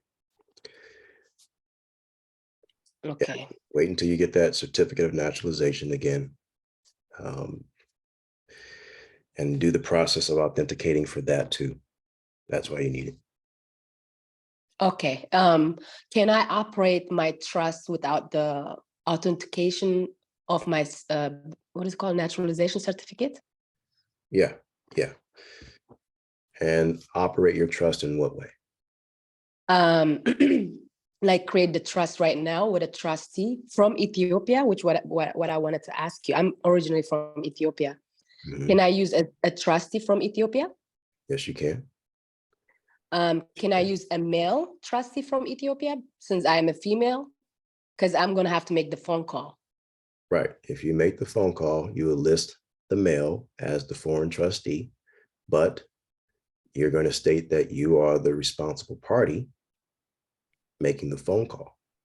Okay. And you do not have a social. So list your name as the responsible party, but don't give them your full birth name. Give them your title and nobility name.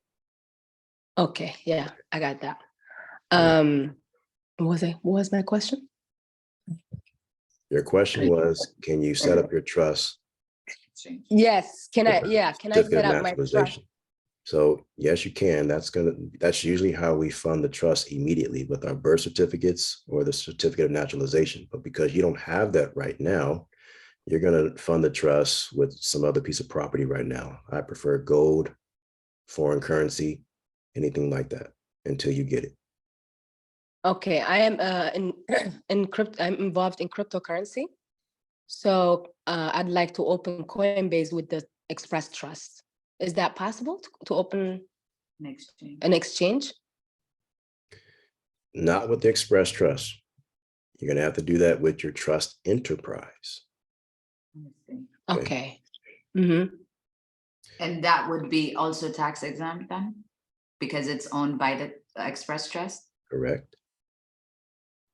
Okay, perfect. And then I'm able to just transfer, right, like assets to the trust and then start trading. Yeah, you can do that. And Just that, make sure you do it correctly by listing all of that property in your trustee minutes. okay. And I can do that once I receive the exemption letter from the IRS, you know, the confirmation. That's going to be a while to get. They're not just giving that up easily, but you're going to have to send out your 8832 forms on a regular basis to make sure that you get it. Okay, but I can still operate without receiving the confirmation. Oh, yes, of course. If they've given you a 98 number, you're good to go. I'm just saying most people want to have that confirmation in their hand that they are tax exempt. You're just going to have to keep pushing the envelope and getting that on the table with them every few months. So that way you get it. Okay. You know, when you create actually a Coinbase account, you have to KYC. Do I do that with my US passport?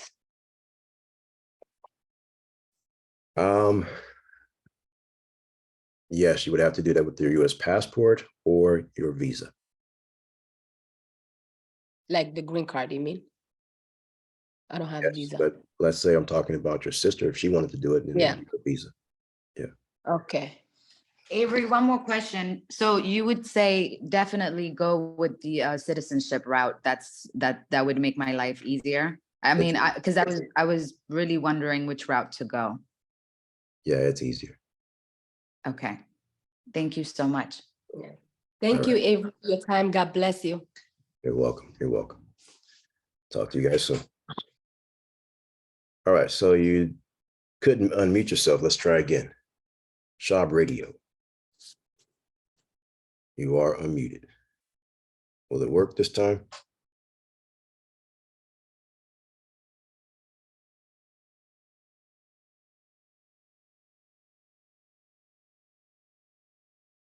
Let's see. Seems to not be working, huh? Unmute. Could be a little situation with the plugging in situation on your end. All right, so just put the question that you had in the chat, and then when I go to Isaiah, we'll read it there. All right. Hey, Frenchie, how you doing? Hi, Avery. So I guess that was a question from Lou Jesus. I was going to ask his question because he couldn't be there, but I don't know if maybe Isaiah is going to say it. Well, you know what? I'm here now. So, yeah. So he was asking regarding rescission of his Discovery credit card. Notice to cure that he would like to send. Does he send it to the registered agent that is in his state or the actual CEO of the Discovery credit card? Well, you may want to rethink that one. Discover is a good one to discharge, actually. Mm-hmm. Yeah, he can do the rescission process with them as normal, just to question that whole causality if they've given that to him, and begin the whole accord and satisfaction process. Okay, sounds good. Thank you. Okay, thank you. All right, that's all we got. So let me go back to Isaiah. Let's finish up. Everybody can lower their hands. If you can, if we have time, go ahead and put the questions that you have in the chat. Isaiah will read them. All right, I'm ready. Okay, so we got one from Zoom user. It just says, do we put the foreign EIN on the private trust or public? Foreign EIN number is pertaining to your foreign express trust only. We do not use that in commerce, in any business. We don't open bank accounts with that. That is only for filing the 1041 forms in the event that we want to obtain expenses back on the businesses that the trust owns. That's the only time we use that number. Okay. Brother Ask Kashab says, also evening using the unincorporated association as a trustee, since it is not a person, would it pass the court test? No, it would not pass the court test unless your foreign trustee is a president or CEO of that association. The court test is always coming down to who are the major players in this organization? Where are they from? What's their national status? But very good question. Okay, Ann C says, concerning my express trust and the trust enterprise, am I able just to use DBA and file with the county or apply for business names for each with state of Georgia? You want to go ahead and answer that one?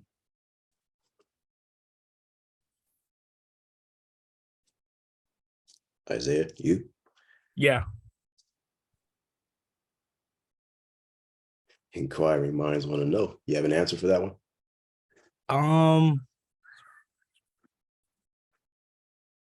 Because our question is germane to the DBAs, right, in Georgia. Right. Read it one more time. Concerning my express trust and trust enterprise, am I able just to use DBA and file with the county or apply for business names for each with the state of Georgia? Yeah, I mean, when we do our DBAs, right, don't we list all of that in one affidavit? Correct. Then we just send that over to the local paper and then put that into the county records from there, right? Correct. We just want to make it easier on you guys. Instead of doing separate forms for each business, just list it all on one affidavit, because it's saying such and such express trust is doing business as the following. Boom, boom, boom, boom, boom, all the way down. And that can be found in the powers and duties of the trustee, correct? Exactly. That document is going to be in there. You guys will see it when I upload the finishing touches to the junior course. You'll see it there. All right, next one. Michelle asked, can we put a car in our trust that has a loan on it? I mean, pretty sure the bank has the title. Ooh, that's a good one. Now, let's look at the house for a second. You sign the promissory note and you sign the deed. The bank says that they have a lien on the property. When you try to do a search with the Secretary of State for that lien, it's nowhere to be found, right? You do a UCC 11 debtor search and you can't find it. They didn't do it because when you look at the special clause in the promissory note concerning the borrower's covenants, it says that the borrower is now seized of the assets and it's, reconveyed over to the bank. They're saying that you had a free house in a split second and you conveyed it over to the bank.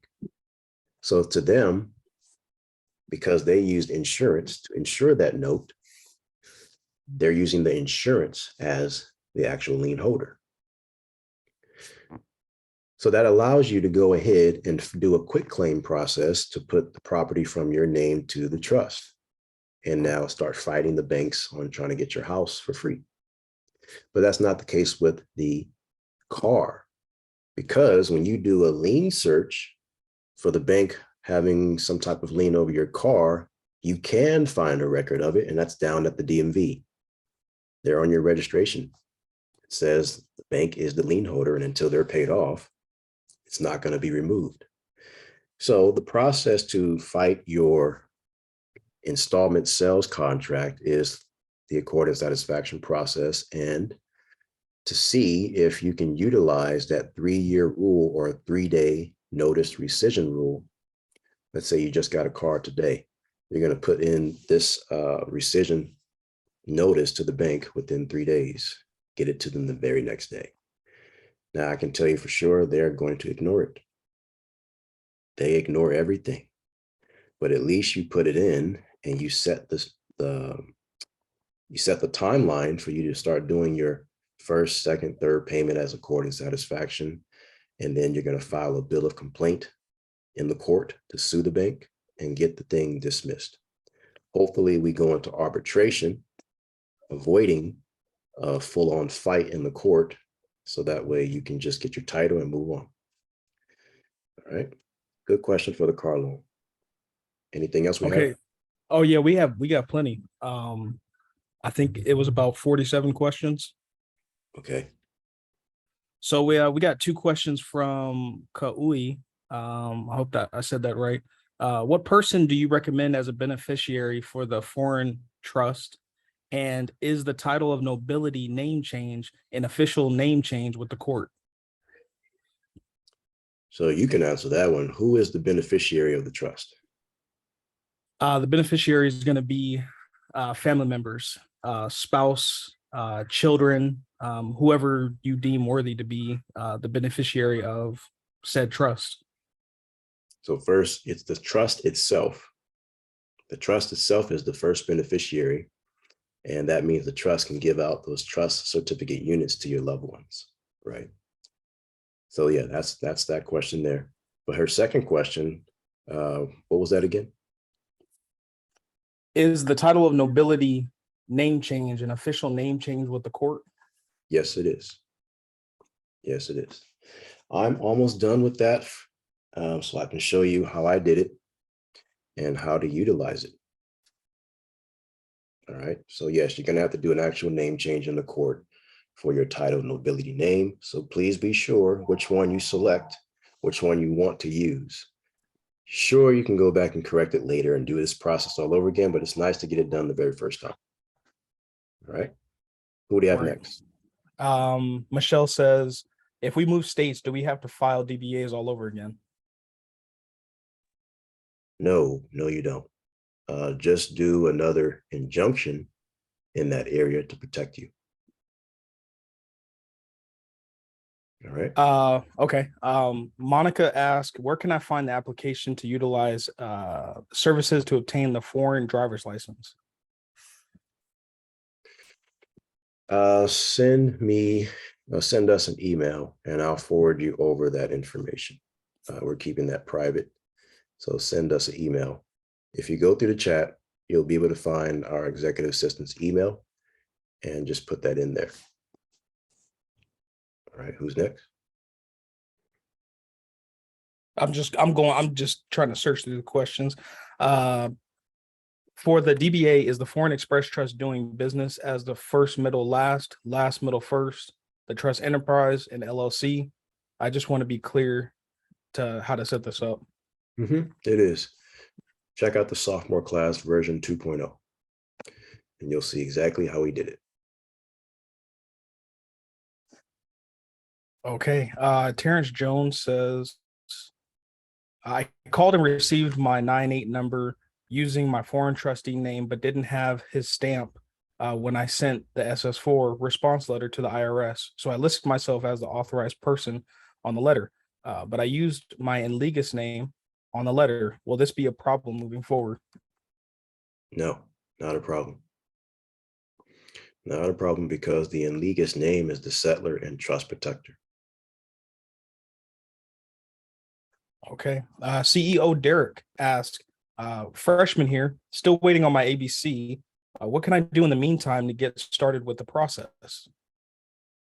While the ABC is being authenticated, you can start with the estate process, the estate reclassification. Get your estate number, followed by the 8832 process, then get your trust enterprise number, do the 8832 process for that. That's going to take some time to come back as well.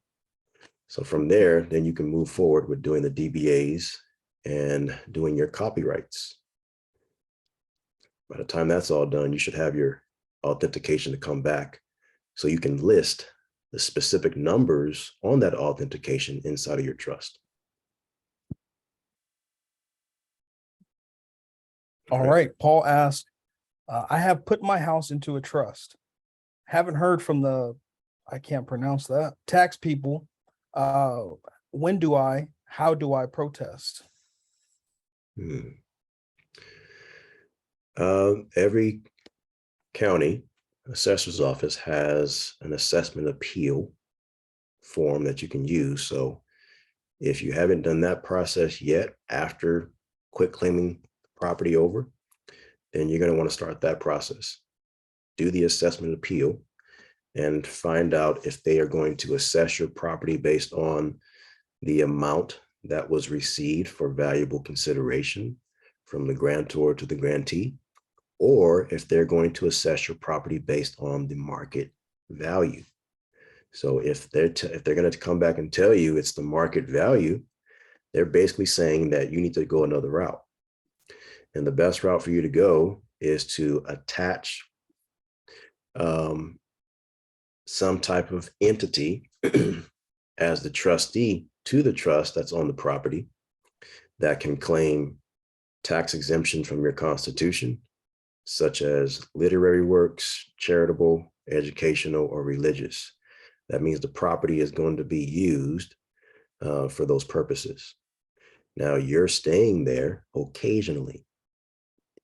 You're a vagabond, you wander, you can go wherever you want. You can go at this house, you can go to this house, this country, but it's not saying that that is your place of domicile. The trust lives there, and the trust is using this piece of property for those purposes. If you go that route, I think you'll be okay. All right, and it looks like we just have 2 more questions left. Jay Prater asked, for the Patreon members who have a foreign trustee, the classwork shows we need to provide the trustee's passport photo. What do we do? It's only needed if you're in a court case. Until then, that information is going to be protected for the foreign trustee, because there have been incidents where people have taken it and I found it on Google Images. So we don't want that. Unless you have a court case, you will let us know what that court case is. We'll analyze it and see if it's even necessary for your trustee's passport to be analyzed or used in that case to resolve it. So, all right. And I believe AJ is saying something about the injunction. It says, so can we park illegally, then get a ticket, then go to traffic court and record all things? Yeah, you can. If you want to ask for that trouble, you can go that route and bust a taillight, take a taillight out, do something. Don't get a smog check. I mean, that is a quick way to do it, to get you a court case. Am I condoning it? No. But hey, that's up to you. All right. I agree, Michelle. It's better than buying 1% of someone's property or doing the bond. Just go get you a live court case and put everything in there. You can do that. Isaiah, would you mind asking my question? Would love to hear Avery's take. This is Krista. Yeah, I have it right here. It's at the top. Okay, so it's a little bit long-winded, but here we go. My question is pertaining to the fraud that has taken place with mortgages and loans besides the refinancing aspect. I'm trying to wrap my head around all of that. Could you explain that part like I'm 6 years old, please? I've worked in real estate, mortgage and title industry for 20 years. So I'm trying to get deconstruct what I've learned. Right. Basically, the fraud in that is just simply not giving you guys full disclosure at the closing table. They didn't tell you or the applicant for the mortgage that they were going to use their application under the laws of the Office Business Management, that they were going to turn that application into a promissory note.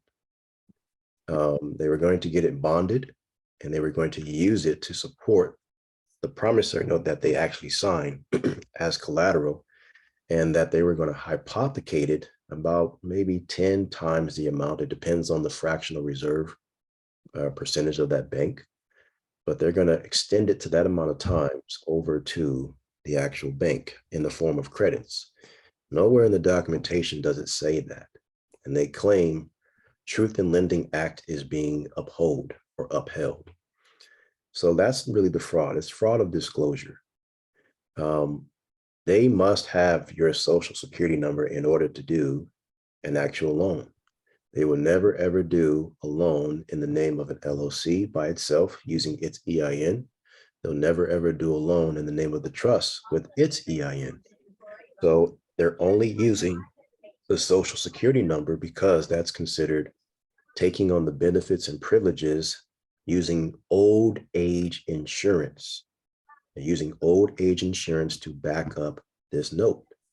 And therefore, this note is going to be sold every so often, maybe every 10 years, from one note holder to another.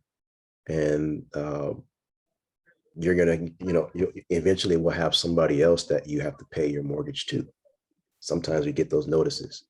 Now, MERS has a part to play in as well. MERS is insuring uninsured notes. And that's how they're allowed to separate the note from the deed and make all this money. That's fraud. There's several case laws out there that say that the note and the deed must be connected and stayed together at all times until the debt is paid. But that never happens. So what we like to do is get rid of this entire fraud entirely. And the best way to do that is to let them know we know about the fraud. We've been given certain clauses under Title 15 to protect us. Title 15 is backed under the Trading with the Enemy Act. So you'll find when it comes time to say, look, I know what you've done.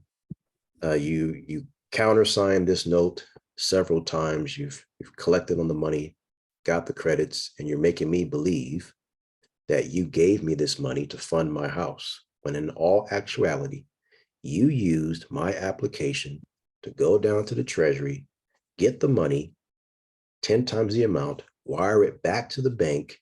They keep the 9 times amount, and you give me the 1% to the seller. That's what escrow is all about. They only hold that 1%. So that's fraud. They did not tell you about that. None of it. So what actually happens is the bank is a third-party debt collector. You're absolutely right, Jay. The bank is a third-party debt collector. So we are utilizing the rescission forms. We're utilizing accord and satisfaction to present our claim and get these mortgages completely terminated. All right. Is that the last question? There's a question from Mario. If we have a certificate of assumed name with the state, do we have to do one in the county too? If you have an assumed name with the Secretary of State, do you have to do one with the county? If you already have it done, you're good to go. Now, that's only going to last 5 years. Okay, it's only going to last 5 years. So if you go the affidavit route of your DBA and record it in the paper and then record it in the paper, the county recorder's office, it's not subject to a 5-year termination. It stays there forever. So that's really a big perk bonus. All right, so that's all I got. That's going to be it for today's class. Going to stop it here, post it for you all to go back and review. It will be on YouTube for others to hear your remedies and your questions.